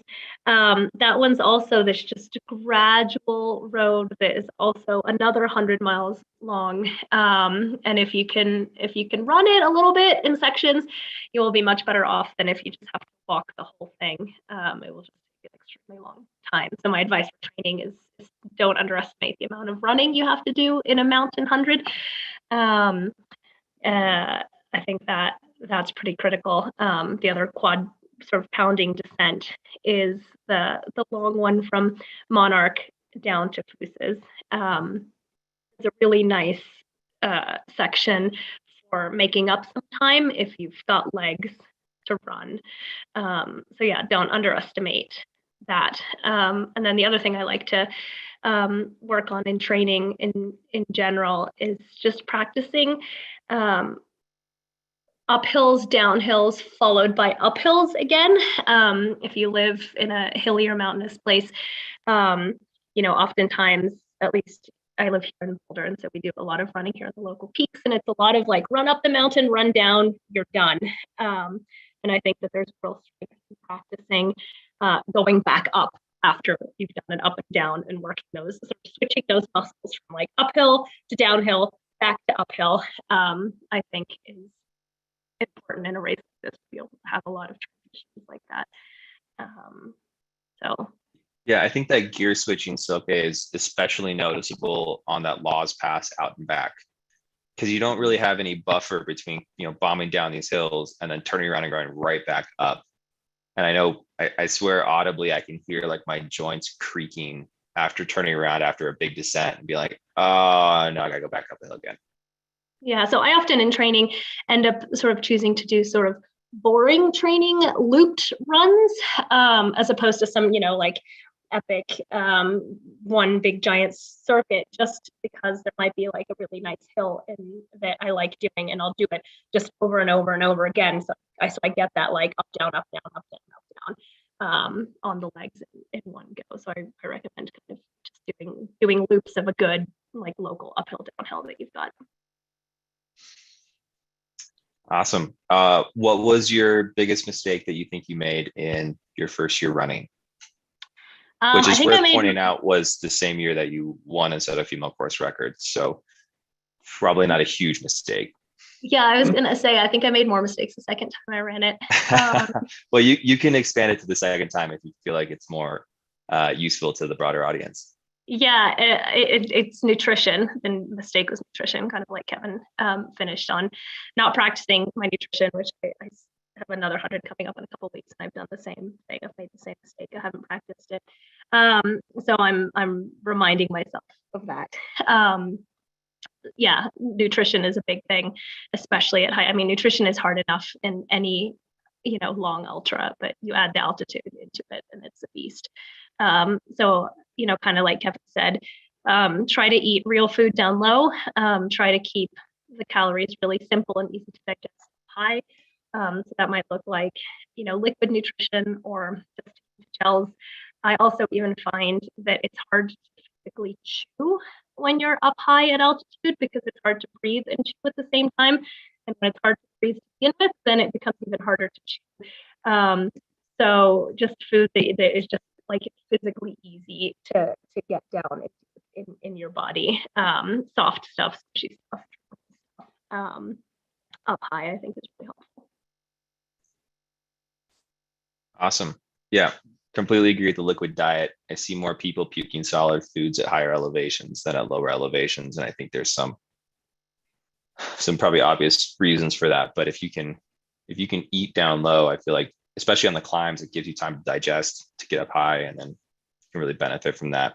As a nutrition wuss, I think that's where I frequently see I can resonate with the runners when I see them bonking at, Monarch, and they're spending 20 or 30 minutes trying to put down calories at Monarch. And you're like, Foos is 3,500 feet lower, and it's only like 6 miles away. Like, just go down there. You'll be surprised at how much more you can keep down at 9,000 feet versus like 12,000 feet.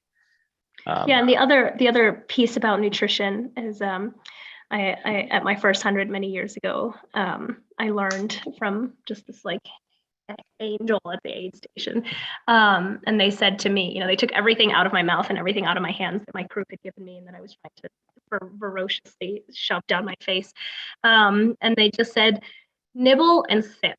So if the altitude is hard on you, if you're in a high section and you know that it's going to be hard to consume a lot of calories, instead of not eating at all or eating too much all at once, I think a good strategy is the idea of nibble and sip. So just constant, frequent little bites of calorie or drinks of water with calorie over the course of a long time. So instead of shoving 5 Oreos in your mouth at the aid station while you're sitting down, grab those 5 Oreos and 5 other things, put them in your pocket, get out, start walking, and just over the course of that next 2-hour stretch, just take, it might take you 10 minutes to eat 1 Oreo, and then you finish it and you grab the next one, and the next 10 minutes or that second Oreo.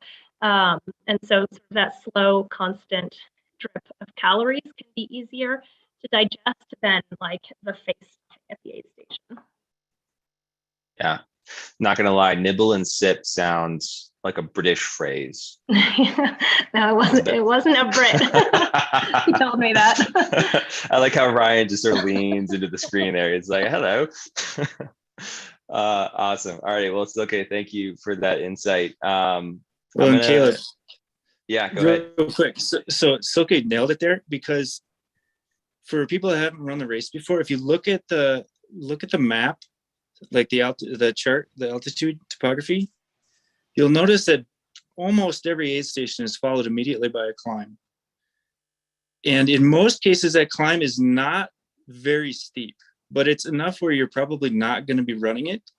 So take your food to go, because you're going to be walking in most cases anyway, but walk and eat. So you save yourself some time, but nibble and sip until you get to the point where you get all that food down.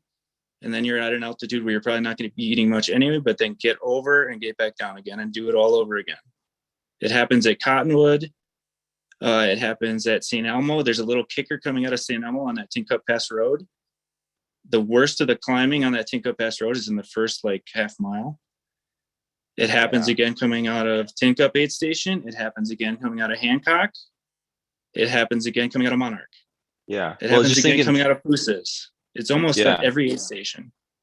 Yeah, it's a good point. I mean, the ones that really that have a descent after them are Antero and Monarch. Like those are the really only two. I mean, even Monarch has a small, 300-foot climb.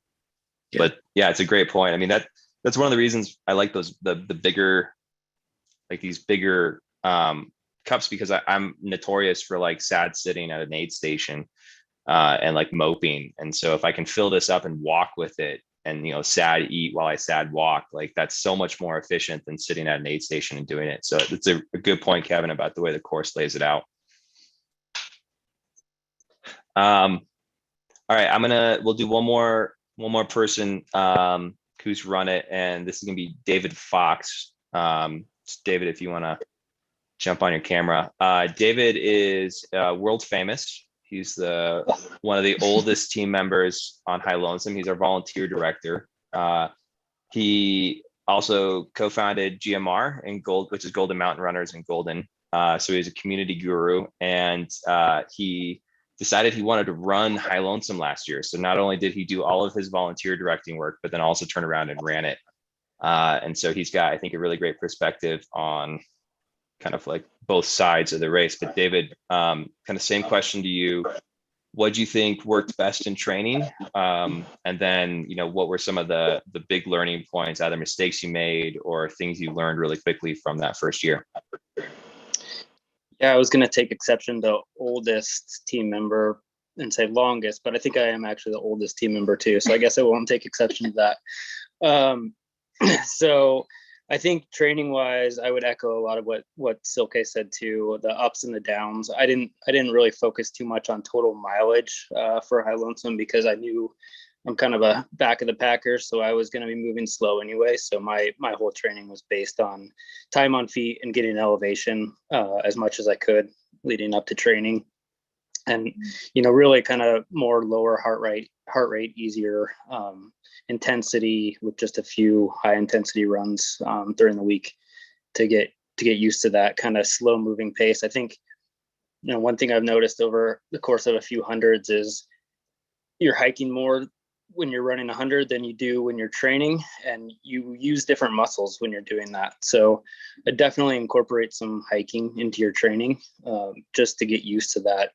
Partly that lower back thing that Kevin was talking about. I always get kind of like front of the shin pain from hiking that I don't usually get from running. So I think that's really important. And then I think, again, I'll echo the nutrition thing. I think the nibble and sip thing is really a great advice. It's kind of how I manage the whole race, really, because you are high and it is hard to chew, and it's hard to just knock down 100 to 200 calories at a time. It just doesn't feel that great.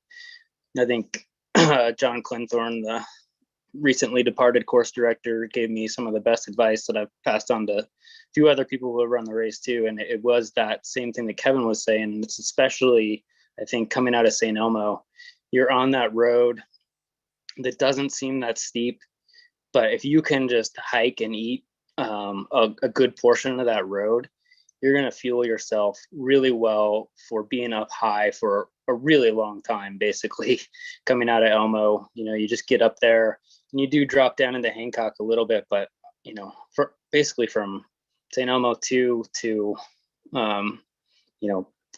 leaving Monarch, getting into Fuses, you're up high for a long time. So you set yourself up nutritionally, I think really well if you can get a good amount of calories in leaving St. Elmo up that road. It's easy. It's kind of easy to eat because it is road. It's not technical climbing. It's, you know, you can take your time there and eat, and you can make up that time later if you have good nutrition. So, yeah, as far as biggest mistake, I think it was just like, and not necessarily even my mistake necessarily, but I see a lot of people really trying to hammer that first climb up Antero. And you can see it if you look at the open split time data that Caleb directed you to earlier. You can kind of see that people will often go out that climb really fast and then drop off later in the race or drop out later in the race. I would say when you're looking at that data, you know, kind of follow people through the course, because I was super nervous when I got to Antero because I was way behind kind of the open split time anticipated paces. But then I finished ahead of the open split time ahead paces, because a lot of people, that data is just taking in when they hit Antero, right? So it might slow down a lot over the course of that. I wouldn't get too stressed about that if you're kind of behind your split time at Antero. I think the first 31 miles of this course are so freaking hard. To get to St. Elmo too, you can definitely ruin your high lonesome in that first 31 miles. You're probably not gonna really win your high lonesome in those first 31 miles. So get through that, and you'll enjoy the race a lot better. That's my main advice. Yeah, no, that's really good advice. I think it was one of the first or second years doing the pre-race meeting, I made the mistake of saying that the climb up Little Barrens was runnable, which it is. It genuinely is. However, you should not really. I mean, if you're an average athlete, or like, yeah, I'm a middle of the pack hero. Like, I should never be running Little Browns.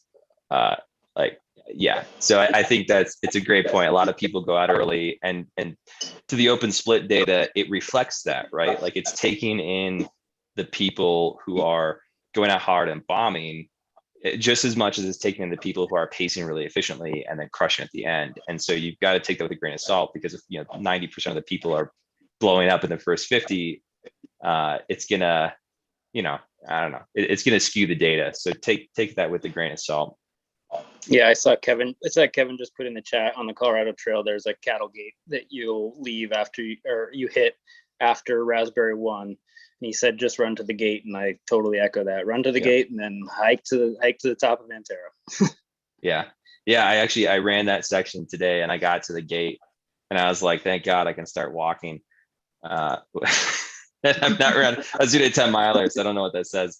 But awesome. Alrighty, David, thank you. All right, so to the folks listening, any questions about training, nutrition for David, Silke, Kevin, any of the other people here? There's more people who've run the race on here, and I'm sorry we don't have time to get to everybody. But any questions? I feel like this is a common place where people start asking kind of nitty-gritty details. So if you have them, let's hit them. We'll do this for a little bit if there's questions, and then I want to just kind of touch through pacers and crew, because that's kind of the last big piece, and then we can kind of cut people loose. Nyliva asks, how much strength training are you incorporating leading up to High Lonesome? And Nyliva, are you talking about straight strength training, like full body strength training?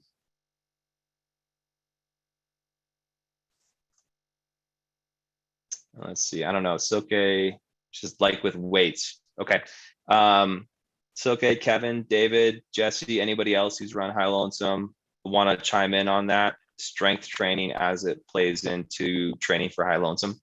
I've never done any strength training. I just don't have time to fit it in, and I'd rather run than pick up heavy things. But I both years that I've run it, I've had a small child. The first year she was a toddler, so I did a lot of picking up a toddler and putting the toddler down, and I think that counts. But no, other than that, haven't lifted a weight in my whole life. I love your honesty. That's good. David? Yeah, I didn't do really any either, but I would just say that if you're planning on using poles, definitely incorporate that into your training, because that will help with your core and your arm strength as well, just to get used to that. That's my main advice. Yeah. Kevin, with your lower back comment, did you incorporate any like kind of core or strength training into your regimens after the first couple of years? So I bought a standing desk. So my day-to-day, job, I try to stand as much as possible. And I find that has helped quite a bit. But then I think someone mentioned in the chat, but use a loaded pack. Even if you're going out for like an hour or 2 hours, put 6 to 8 pounds in the pack and just run with the pack all the time. Especially if you're going to do some downhill running. Because running downhill with an extra 8 pounds, you'll get a lot of benefit out of that. And just build up the strength for later stages in the race. Yeah. No, I think training as specifically as you can to what you plan on racing with. We've talked about that with nutrition, with gear, with packs. I think that all really weighs in. Any other questions from folks in the meeting about? I had one. Go ahead, Josh. So this will be my second 100 at altitude, and I thankfully live in Boulder now, so I'm at altitude. But my perception of this race from a distance was always that it was like super technical and gnarly, but I'm hearing that it's like runnable. How would you agree with that sentiment minus the Antero climb? Yeah, it's kind of. I'll answer that as the RD / these are my local trails, and then I'll let the people who actually have to string out 100 miles on these trails answer how they stack. Most of the course is not technical. The sections that are technical aren't even technical in like what I would call like a Midwest or East Coast technical or West Coast. Like, they're crappy mining roads that are just littered with rocks and potholes, and you're just sort of trying to figure out like, where can I step that I'm not going to fall. But the single track by and large is really good quality single track. It's largely on camber. And there's obviously technical sections. There's talus fields, scree fields, there's rooted sections and creek crossings, but like by and large, like, this is some of the highest quality single track in the state of Colorado. And that's largely because it's on the Colorado Trail and the Condon Divide Trail, which are two of the most loved trails in the state. So they get a ton of maintenance and ton of support, and they're well built.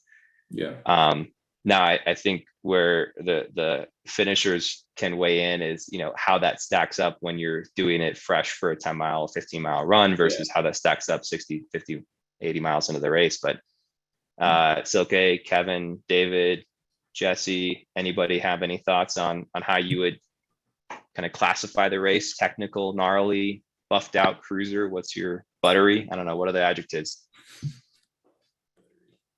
I think it's all of the above. I think it has a little bit of everything. I think what I've always really noticed is that I've done a lot of training and just camping and running on the Colorado Trail section. And whenever I go out to do like a 10, 15 mile training run on that section, I'm like, oh, this is like, it's so enjoyable. It's like, pretty not super technical. It's not like a sort of gravel path either. There are rocks and steps and roots and stuff, but in general, it feels pretty nice. But then when you're at mile, 89, you're just like, where did all these rocks come from? I don't remember any of these. Like, I have to really pay attention. So it becomes gnarlier as you become more tired. But in general, I think this course has a little bit of everything. Okay, I agree. Jesse's our Lost Wonder aid station captain this year. He ran last year, but he's also volunteered at Lost Wonder for years. Jesse, you dropped in the chat that you said it was more slow, not technical. Want to elaborate on what you mean by that? Yeah, sure. Good evening, everyone. I'm kind of this is a mid-pack runner's perspective, but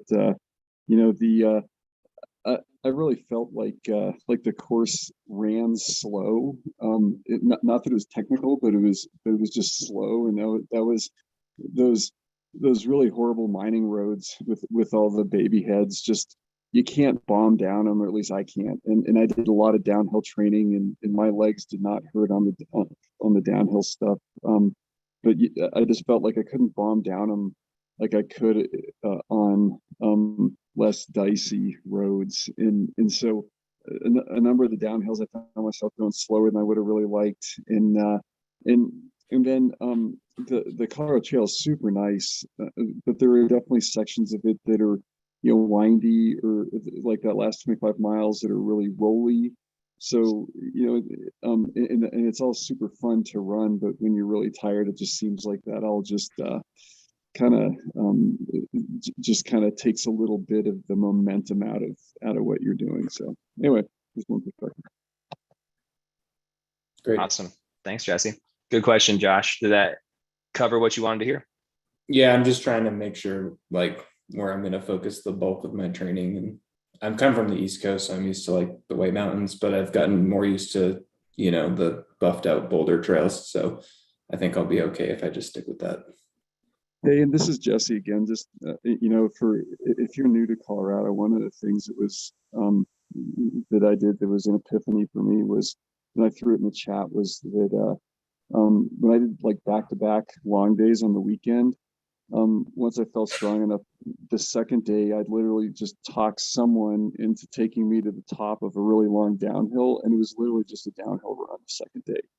And the first day very hilly, hiking and running.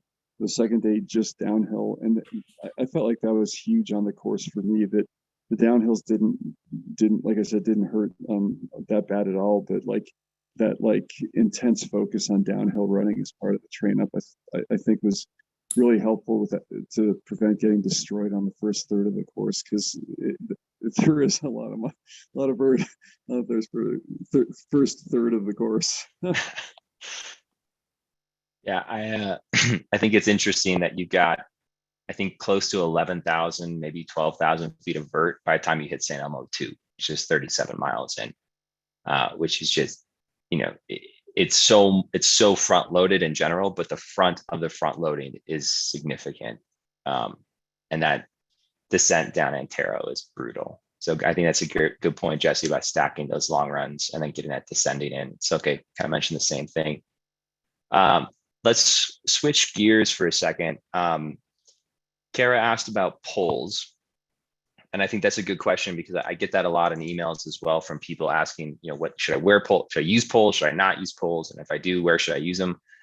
I'm curious for the folks who've been out on the race course. And if we've got I know we've got other runners in here who finished. So if you want to chime in, this is a great place to give another perspective. But I don't know. What are you guys' thoughts? Poles, no poles? If you are using poles, where do you use them?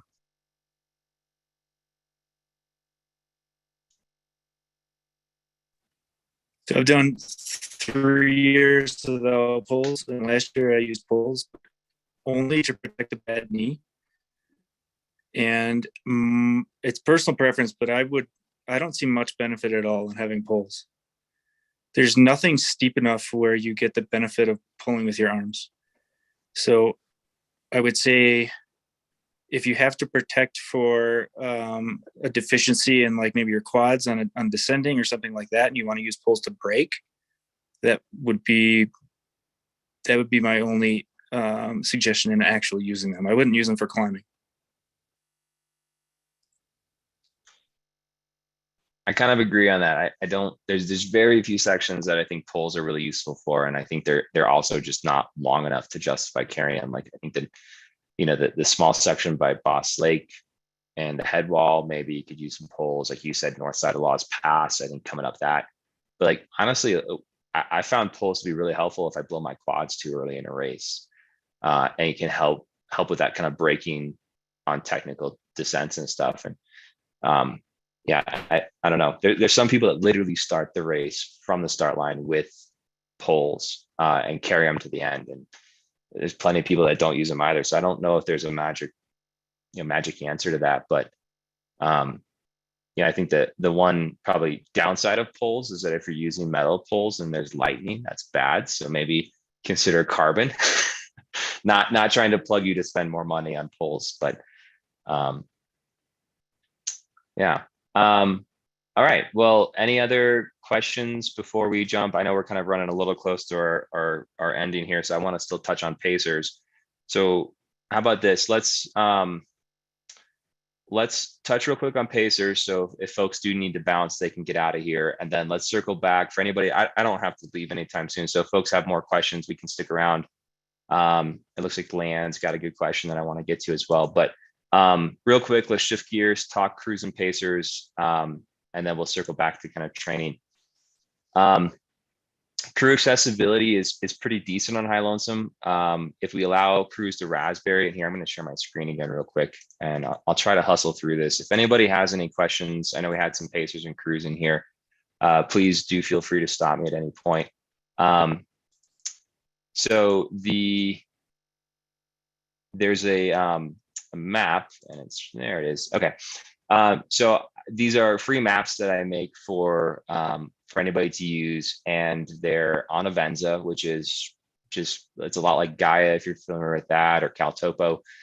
It's just a free app that allows you to access a ton of maps. It's the same platform that the Forest Service and the BLM, the National Park Service all use. So it's a really good platform. The maps I make are out what I call poor man GIS. So they're good, but they're not professional. But you can click on them and download them for free. And if you have your phone in airplane mode, it'll actually show you where you are, in and not in airplane mode as well, obviously. But since there's not cell service, you're generally going to be using airplane mode. It'll actually show you where you are on the course. So it's really helpful for navigating. And one of the things that we do is we actually add in crew accessibility and access in there. And so there's actually blue driving routes and parking symbols for crews. So this is a fantastic map for crews to be using, because a lot of the aid stations don't have cell service. And so using Google Maps or trying to access the website is difficult. So highly encourage folks to download this. We do also have like a crew guide.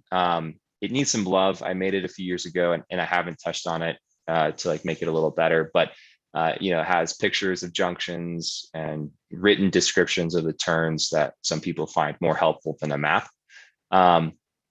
But it's definitely, it's a race where the crew needs to be self-sufficient. The last thing you want as a runner is worrying about, do my crew know where they're going? Are they going to be there? You don't need that baggage while you're running. And so put the time in to make sure your crew is teed up.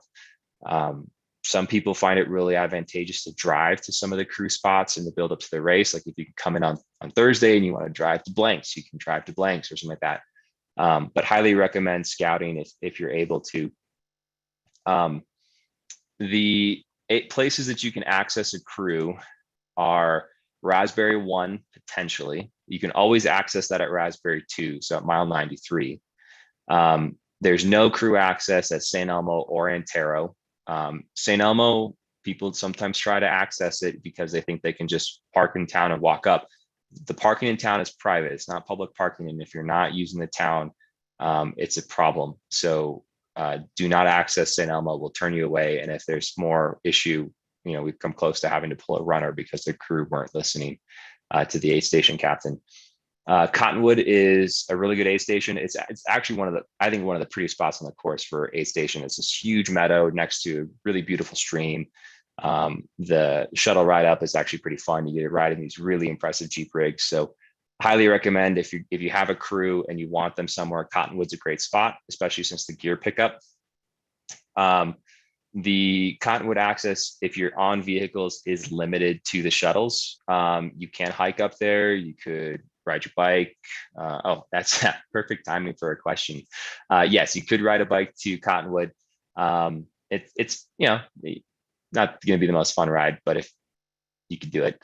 But you can get to Cottonwood, and then the next big drive around is to get to Hancock.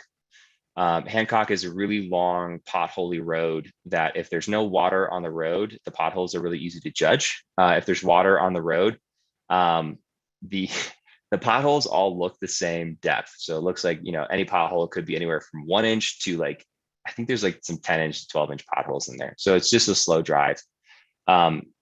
Hancock is probably the most pivotal aid station just because it comes kind of in the middle of a long section of Alpine. It's where you can pick up pacers. So highly recommend trying to get people there if you have a crew.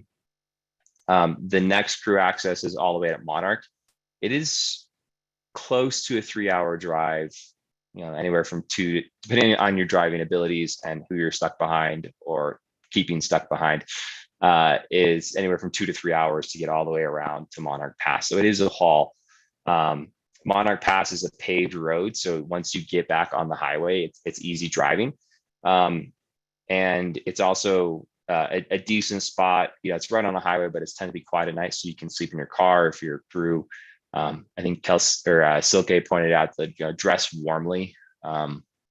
Hancock can be 40 degrees at 2 in-the-morning. It could be 12 degrees. There's no way to know until it's there. So dress warmly, especially Monarch, because it can be really windy. Fooses, again, is one of those places people think they can access because it's so close to the highway. But you cannot access Fooses of any kind. You can't park and ride. You can't walk in. There's no parking. A lot of these things are required by our permits. That's a water source for Salida, so there's concerns about water quality if we have a bunch of people up there. So can't get to Fooses, but you can get to Blanks. And just a word of advice, Blanks is the longest feeling aid station. Like, to drive to Blanks is like you're driving from Kansas to Nevada. I mean, it just takes forever, and you'll be on it and you'll be convinced I've missed a turn. I've gone past it. I've done something, and you haven't. Well, you might have, but you probably haven't. It's just so slow and so far in there that it just takes forever. And so that's where that events map really comes in.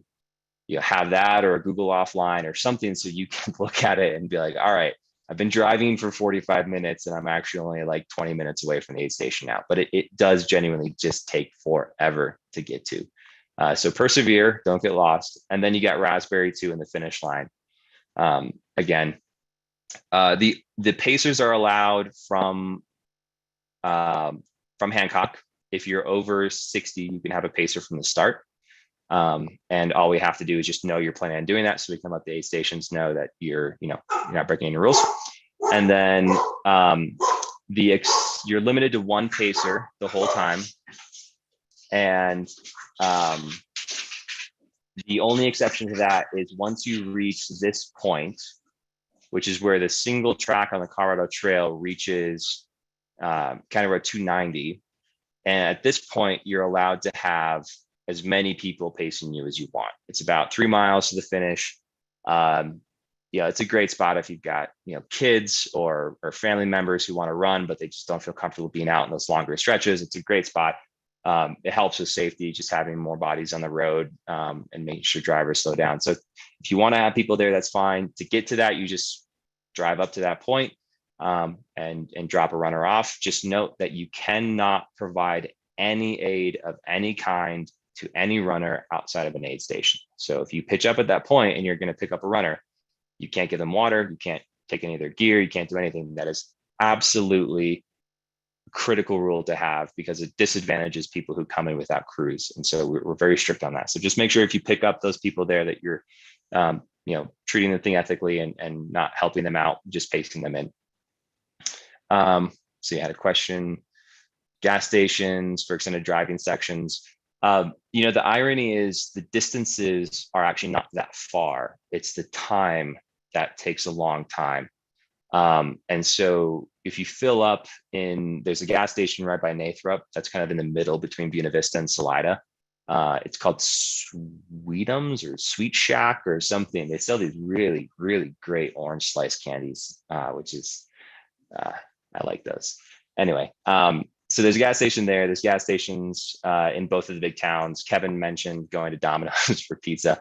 There's a ton of food in all 3 towns. Well, I guess Nathan doesn't have any food, but the Hot Springs has a restaurant, and then there's food in Buena Vista and Salida. So highly recommend stopping in there and eating. Sam asked, can non-aid supporting folks be at places to crew?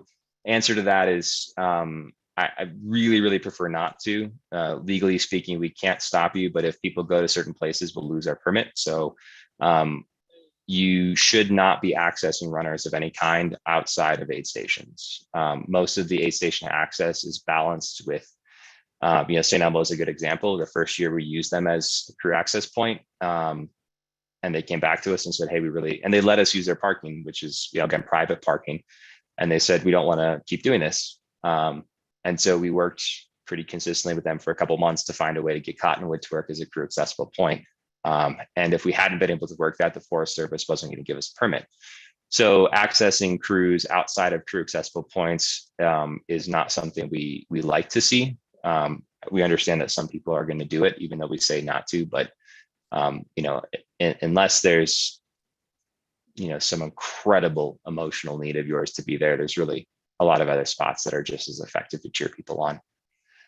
Let's see, other questions. Cell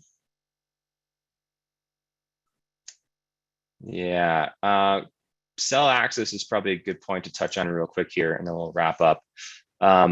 There's good cell service at the start line. Once you drop into like the canyon proper in the Chalk Creek Drive, which is sort of this stretch here, you'll lose cell service. But then as soon as you climb back up onto the CT, you'll get cell service back for most of the Colorado Trail. It's spotty once you dip in and out of some places, but generally, from about Monarch to the finish, you can expect fairly consistent cell phone service. Between Monarch and Fooses is probably the spottiest. Once you gain the ridge, I actually get cell service at Boss Lake. I'm on Verizon, and then I lose service the closer I get to Monarch. But up on the ridge, I think every single major provider gets cell service for a decent chunk of time. So, the interior of the course from, the top of Antero, from there all the way to Boss Lake, I don't think anybody has any service anywhere. So it's a dead zone. If you really want to be, tracked or something, the live tracking is pretty live. It's within like anywhere from a minute to 10 minutes of accuracy in terms of like when it gets uploaded and can be seen on the servers. Another option is to carry a little inReach or a spot device and set up the tracking intervals on there. So long as the crew is in cell service, they can see where you are. But generally, I recommend people not expecting to be able to use cell phones consistently. Just plan on it not, and then be pleasantly surprised when it works. There are recommended driving. There's a Rorig asked the question, are there recommended driving routes to Hancock to Monarch? There are. It's one route, so it's really simple. You just basically backtrack to the highway and then take the highway to Monarch Pass. So most of the interior roads are dead ends. So a lot of it is driving in and then turning around and driving right back out. So it does make navigating pretty easy once you go in. There's not a lot of crazy business to navigate between places. It just takes time. The distance from, I think, Hancock to Monarch is, I don't even know how many miles it is, maybe like 55 miles is all, but it can take 3 hours. So, again, it's just mountain driving. I think that covers it. And again, those driving routes are on the Avenza map, which we send out and push pretty hard on the website and stuff for people to find. So if you have any questions, I'd recommend downloading that. And I'm hoping to update that crew and pacer guide to allow folks a little bit more, just make that a little bit more user-friendly and more helpful. So hopefully we get that done. Any questions, pacers or crews up until this point? And just to be clear, you don't have to have pacers or crews for this. There are people every year who do this self-supported and do just fine. I think crews and pacers definitely can help, but if it's not an experienced crew or experienced pacer setup, it can definitely not be a help at times too. So don't feel like you have to maximize crew or pacer access just because it's there. Okay, I think that's, we got a question from Trisha. Is there a way to ask people if they're willing to pace? There isn't an efficient way. The Facebook group for High Lonesome Runners has had some success at connecting people. It's hard because most of the people who are in the race are either usually volunteering, running, or already pacing. So there tends not to be a convenient way to connect people. But local running groups is the best way to do that. And then, you know, kind of leveraging social media as a way to get people to connect you to other local people can be really helpful. So some of the local running groups in town are Chaffee County Running, which is here in the Valley. And then there's a lot in the Front Range, like Rocky Mountain Runners, Golden Mountain Runners, FRXC, Denver Trail Runners, Fort Collins has running groups, Colorado Springs has running groups. So there's ways you can, you know, get in those groups and post and ask for help. And people will oftentimes, if they can't help you, find somebody who can. But I don't know. I think sometimes people having a random pacer isn't always very helpful. You don't know if you're going to like them until you're on the trail and you're stuck with them for 20 miles. Had that happen to me once in Fat Dog in British Columbia. And we parted ways after 5 miles and ran 35 miles, about 200 yards apart. It's really awkward. All righty. Any last questions about pacers or crews? And then we can, that'll kind of be the end of the official part of the meeting. Anybody who has got more questions is welcome to stick around and keep talking. So last call, final questions. While folks are marinating, if they do have any, shoot, that's the wrong button press. One last thing on Avenza. There's a dedicated map for the start finish line for High Lonesome, which is really helpful. So it actually, you can kind of, it's probably not the easiest thing to see, but you can kind of see this is a close up of the map. It actually has the driving, the parking, the camping, where the start finish line is, where the restrooms are, volunteer parking and camping. This is really helpful because when you roll in that field, especially if you're coming in kind of early, you know, it's not uncommon to be a little nervous and not sure where to go, because it is literally just a field. And then we just use it for 2 weekends out of the year. So that's also put on the website and in emails and stuff. I'd recommend having it if you're nervous. If you're not nervous, you probably don't need it, but it's there as a resource if you need it. It's especially helpful if you're camping. I think at least that seems to be the people who use it the most. All right, I didn't see any questions come in from the chat or on there. So I'm gonna take that as we did a really thorough job and covered all of the stuff we need to cover. We'll stick on here. Anybody who's got more questions and wants to ask them, feel free to stay on and jump in, and you can unmute yourself or chat, whatever you feel like. There's a couple more things I didn't cover in there that I'll point out on Caltopo if folks are interested. But you know, we've been going for about 2 hours now, so feel free to dip if that's what you want to do. And then anybody who missed this, I think we can hopefully have this saved to YouTube, and folks can watch it later and kind of cherry pick the parts they need to see. So I'll post that, and if that doesn't work, I'll shout it out. Otherwise, it should be on our YouTube channel for folks to stream after the fact. So, alrighty. Thanks to everybody who joined. We'll see you guys at the race, hopefully. Like I said, stick around if you want to. I'm going to keep talking on Caltopo, but thanks to everybody who showed up. We'll see you there. Alrighty. So on Caltopo, there's 2 places that you can see the course. If you go to the course website and scroll all the way to the bottom, there's actually a course conditions page. And this is literally just maintained by me. So it's not often like, it's not up to date like instantly. But red basically means it's covered in snow, green means it's runnable, and orange means you can get through it, but it might not be fun. And so you can kind of see, you know, what part is runnable. I try to update this about once a week, and I try to run sections as they're opening up to kind of keep a finger on the pulse. But this is a decent place to go to if you have any questions. If you go a little higher, I'm gonna scroll, there we go. A little higher up onto the page. Is it not in there? Oh no, it's not in there. Okay, well, I'm sorry. I thought there was a button to open this in Caltopo, but apparently not. So I will share that with folks. But this is a publicly available Caltopo map, and I will link that to the website because that should be there. But this is continuous. So it runs from the start to the finish. And if you click on the route anywhere, literally anywhere on it, and you just left click on it, it gives you these options.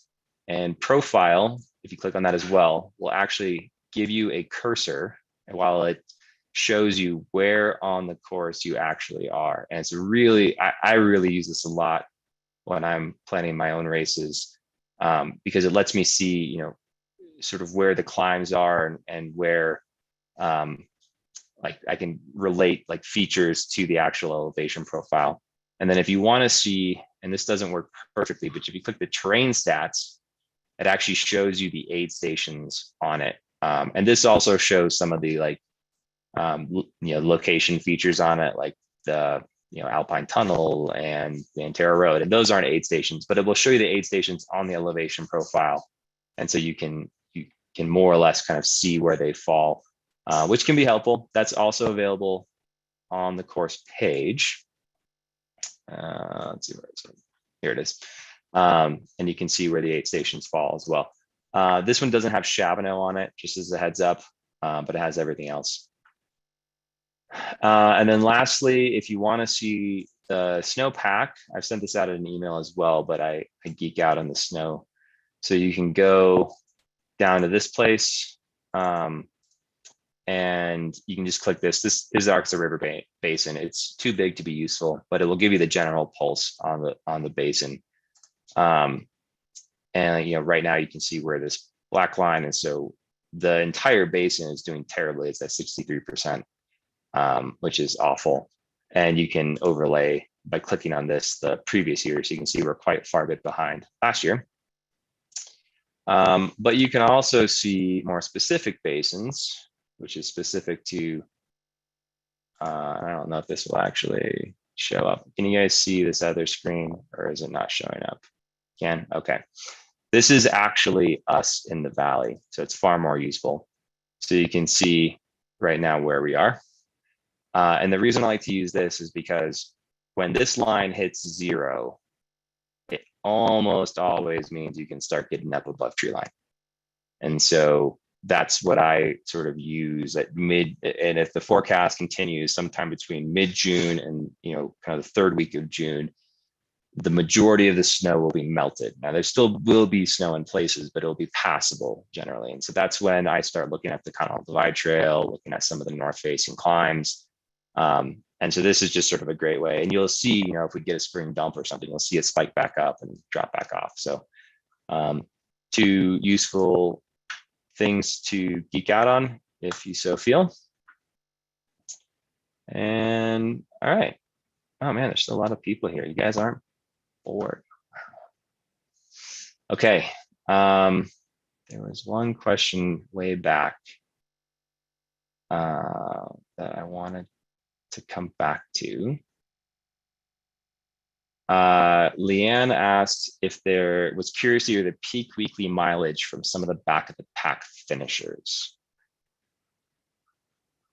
Let's see, that doesn't mean Silke can talk. I don't know. Kevin, you're not like proper back of the pack, but you're mid pack. Well, I could tell you this. My slowest year, I think I was probably averaging about 100 miles a week for the 6 or 8 weeks prior to the race. So I don't think it necessarily matters. It's not about mileage. It's more about strength and being able to handle the descent and the altitude. I don't think mileage really matters at all, honestly. Yeah, I don't disagree with you. I think especially high mileage can mean injuries, and it doesn't mean you're training on terrain that's going to relate to like what you're actually racing on. I think the same thing can go with like people who focus on like getting a certain amount of vert. You know, they want, you know, X thousand feet of vert every week, and that can be helpful, but it's not just going to mean you're going to have a great race. Well, yeah, like I think it was 2019. Prior to the race, I ran Black Canyon 100K. I paced 70 miles at Bighorn. I did 45 miles pacing at Badwater, and I ran Silver Rush 50, and I had my worst race by far. We weren't drinking So enough mileage does not equal success. Yeah. Yeah, I didn't take the whiskey shots. I should have. Yeah. Strictly speaking, those aren't supposed to be available to runners, but if the bottle's sitting there, we can't control you. Leanne follows up, any better metrics to help a first timer make sure they are prepared? Shoot, I don't know. They're hard. You know, they don't translate from one person to another, or from one, you know, state to another. But I think in general, the people who seem to do, Leanne, are you doing your first 100 or just first time at altitude, or like what's the extent of sort of the first timer part here? And you can unmute yourself and talk if that's more comfortable, or you can chat, whatever you prefer. Yeah, thanks. First 100. Okay. First time 100ers actually have a decent finishing rate, which is ironic. I think a lot of people think this race is too hard for a first time 100, but it actually isn't. First time 100 runners have a higher finishing rate than people who come into High Lonesome with what I call a non-mountainous 100.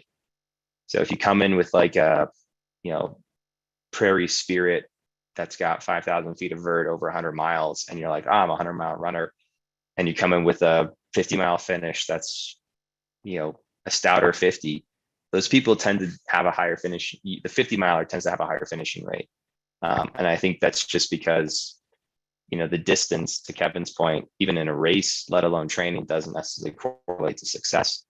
I think the biggest thing is just people's willingness to suffer, because you are going to grind. Like, no one's first 100 is grind free, and you're doing a harder first 100, which means there's going to be probably more grinding. And so just going into it with the expectation that at some point you're going to have to grind, and at some point it will get better. And when it does, you'll start moving again. And, you know, that's not a metric that you can point to, but I think it's a muscle you can still train. You can go out and have hard runs. You can, you know, train when you're not feeling good. A lot of different ways you can do it. But Kevin, what was it you told me going into Wyoming Range? Something about like overtraining versus undertraining. Well, yeah, someone said it's like better to be what is it, like 10% undertrained than 1% overtrained, which is probably true. Because if you're a little bit cooked, especially at altitude, you can crater real fast. I mean, for anyone who hasn't been at 12,000 feet going, you know, up a 6% grade, it's real easy to start walking 30-minute miles. Real easy. So that's where nutrition and strength and all that comes into play, where if you can hike a 20-minute mile and just get up and over and get back to the spot where you can start running again, because you're not overtrained and you're not cooked, you're going to have a much better race. And I would agree. I think this is a perfectly fine first 100-miler. I think ignorance is a benefit actually on this route, because like David was saying, people sort of blast up that climb to Antero. If you're in your first 100 and you've got sort of a little bit of fear, you're not gonna smash yourself going up that first 4,500 foot climb. You're just not gonna do it. Which you're already in a better spot than most runners at mile 20 then, because you're already at a deficit. And there's, like I said, there's lots of running to be had on this course. So run the flats, jog the descents, and just get over the climbs. That'd be my suggestion. And don't worry so much about weekly mileage. Worry more about strength and sort of enduring, being ready for a 24 to 36 hour effort. Leanne, did that, I know that was probably not the most specific answer to your question, but did that help? Yeah, it did. Thank you. Awesome. Leslie, also first time. Yeah, I love the fact that a lot of first timers come out for this race. I think I'm not surprised. It's intimidating, but at the same time, like, I don't know, there's not many hard rock Western qualifiers that you can run as your, well, I guess Western has more, but certainly very few hard rock qualifiers that you can run as your first 100.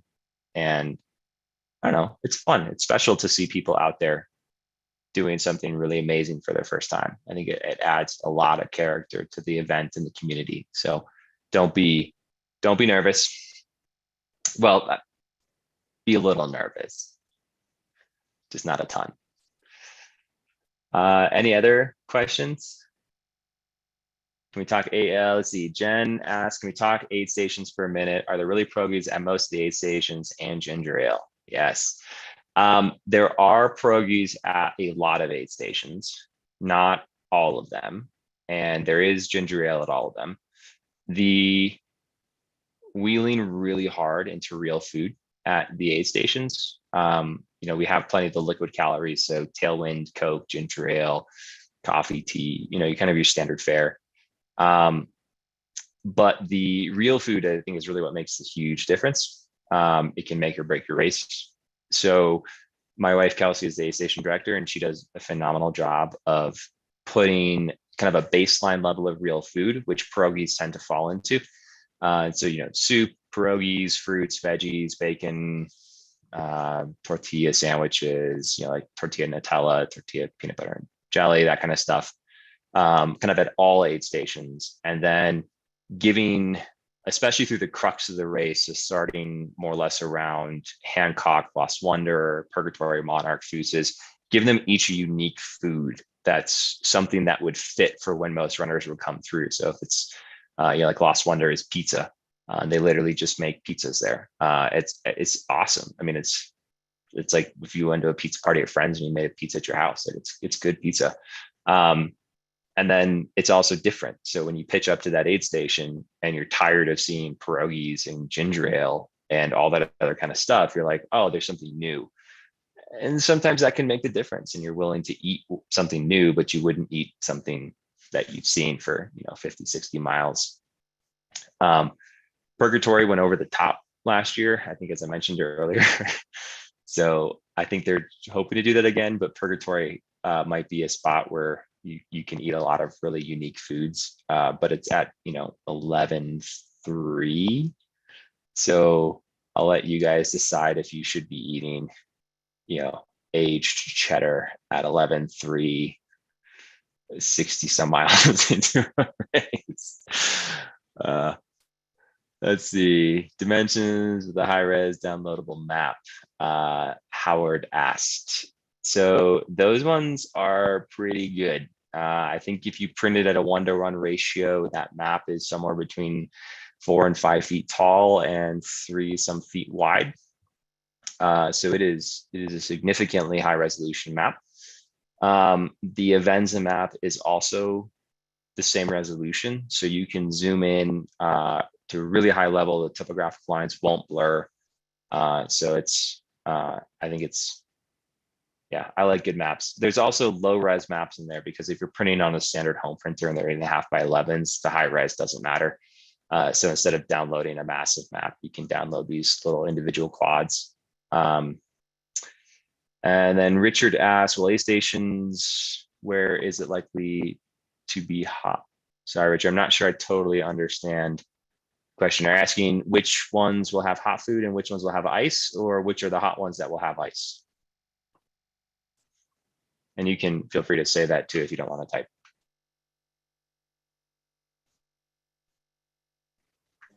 Yeah, just, I mean, you mentioned parts of the course are likely to be hot temperature wise. So wondering if there's going to be ice available at any of the aid stations. Yeah, we do ice at, let's see, Blanks and Raspberry for sure. I want to say we do some at St. Elmo and Cottonwood too. The really hot aid stations are on the Colorado Trail. And so that's where we put most of the ice. We also have like sponge water baths for people to like douse. It's tough because the weather changed so quickly. And so some folks, sometimes the aid stations will put out, you know, the ice, and then a storm blows in, and then they pull the ice out, and then they forget to put it back out when, you the sun blows over for a little bit and then they remember and put it back out. So it can be a little hit and miss, but if you ask, there should be ice available at every aid station. And the Colorado Trail one should just sort of be expecting that question and have it ready to roll. And then, like Kevin said, the creek crossings are cold. I'm a huge believer in dousing. Like, just lay down in the creek, douse your head, douse your hat, dunk your shirt, just do something to cool your core down. Like, a wet shirt with a small breeze is a game changer in terms of like controlling your core temps. And there's good water crossings pretty consistently throughout the Colorado Trail. They're probably 3 to 4 miles apart, which is just about right. But they're not big. That's the thing. Like, you might cross one and be like, oh, I'll wait for the bigger one, but a big stream crossing, in a small water year in July, it might be 5 feet across, on a stream. So, don't disparage the size of the creek, I guess it's the moral of that story. Any other questions? Feel free to go any direction too. I know we've kind of bounced around a bit. So if you want to ask a random one, feel free.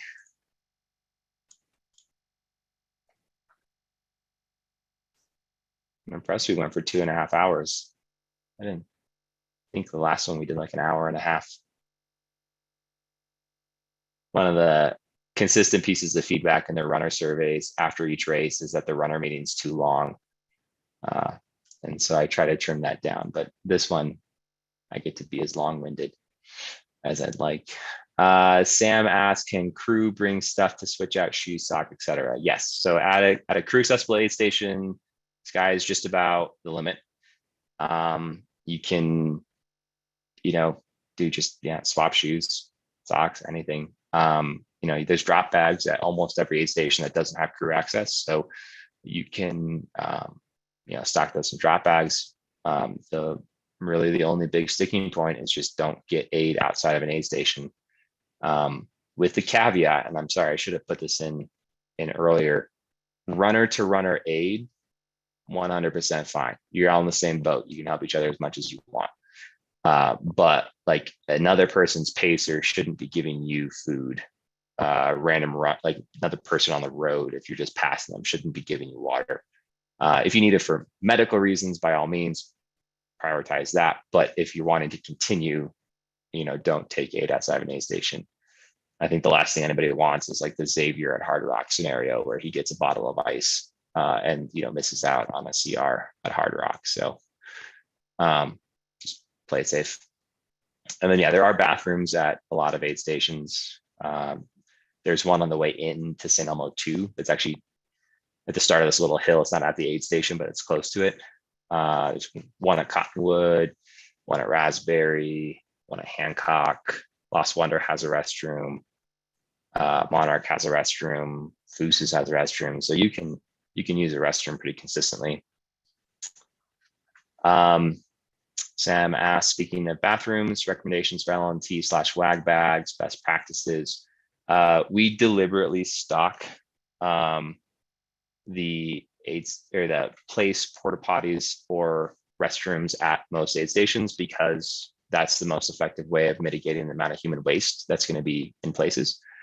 So I think pretty much every aid station, with the exception of I think Antero and Tin Cup and Purgatory, you have a restroom at, so you should be able to use it. If you have to go, don't go above tree line. Like number 2 solid waste, you shouldn't be going above tree line because it won't break down.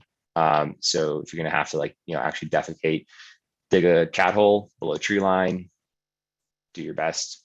If you're above tree line and you absolutely have to poop, there's just no good way to do it. Like whatever you do is going to be there for a couple 100 years. So, minimum bury it, but if you can avoid it, please do. There is a product that we're working, I shouldn't say we're working on, but that reached out to us. That's a mycelium. It's the fungus or fungi that is pervasive in most of the humus in forests. And they're trying to, basically, if you dig a cat hole and you drop this in there, it's supposed to speed up the decomposition of human waste by a significant margin. So we're talking about that. If we can work something out, we might give each runner something like that to carry as like a backup, but I don't know. Leave no trace just basically says don't do solid waste above tree line and dig a cat hole 6 inches deep. And if you can avoid using toilet paper, please do. Plenty of pine trees, just wipe with the grain. All right. I mean, we're at the point y'all can just unmute if you have any questions, or we can keep doing this chat thing. But yeah, Kevin, good point. Away from water. I think it's 200 feet is what the recommendation is for solid waste. I think urine is best practice is still 200, but I think 100 is the minimum.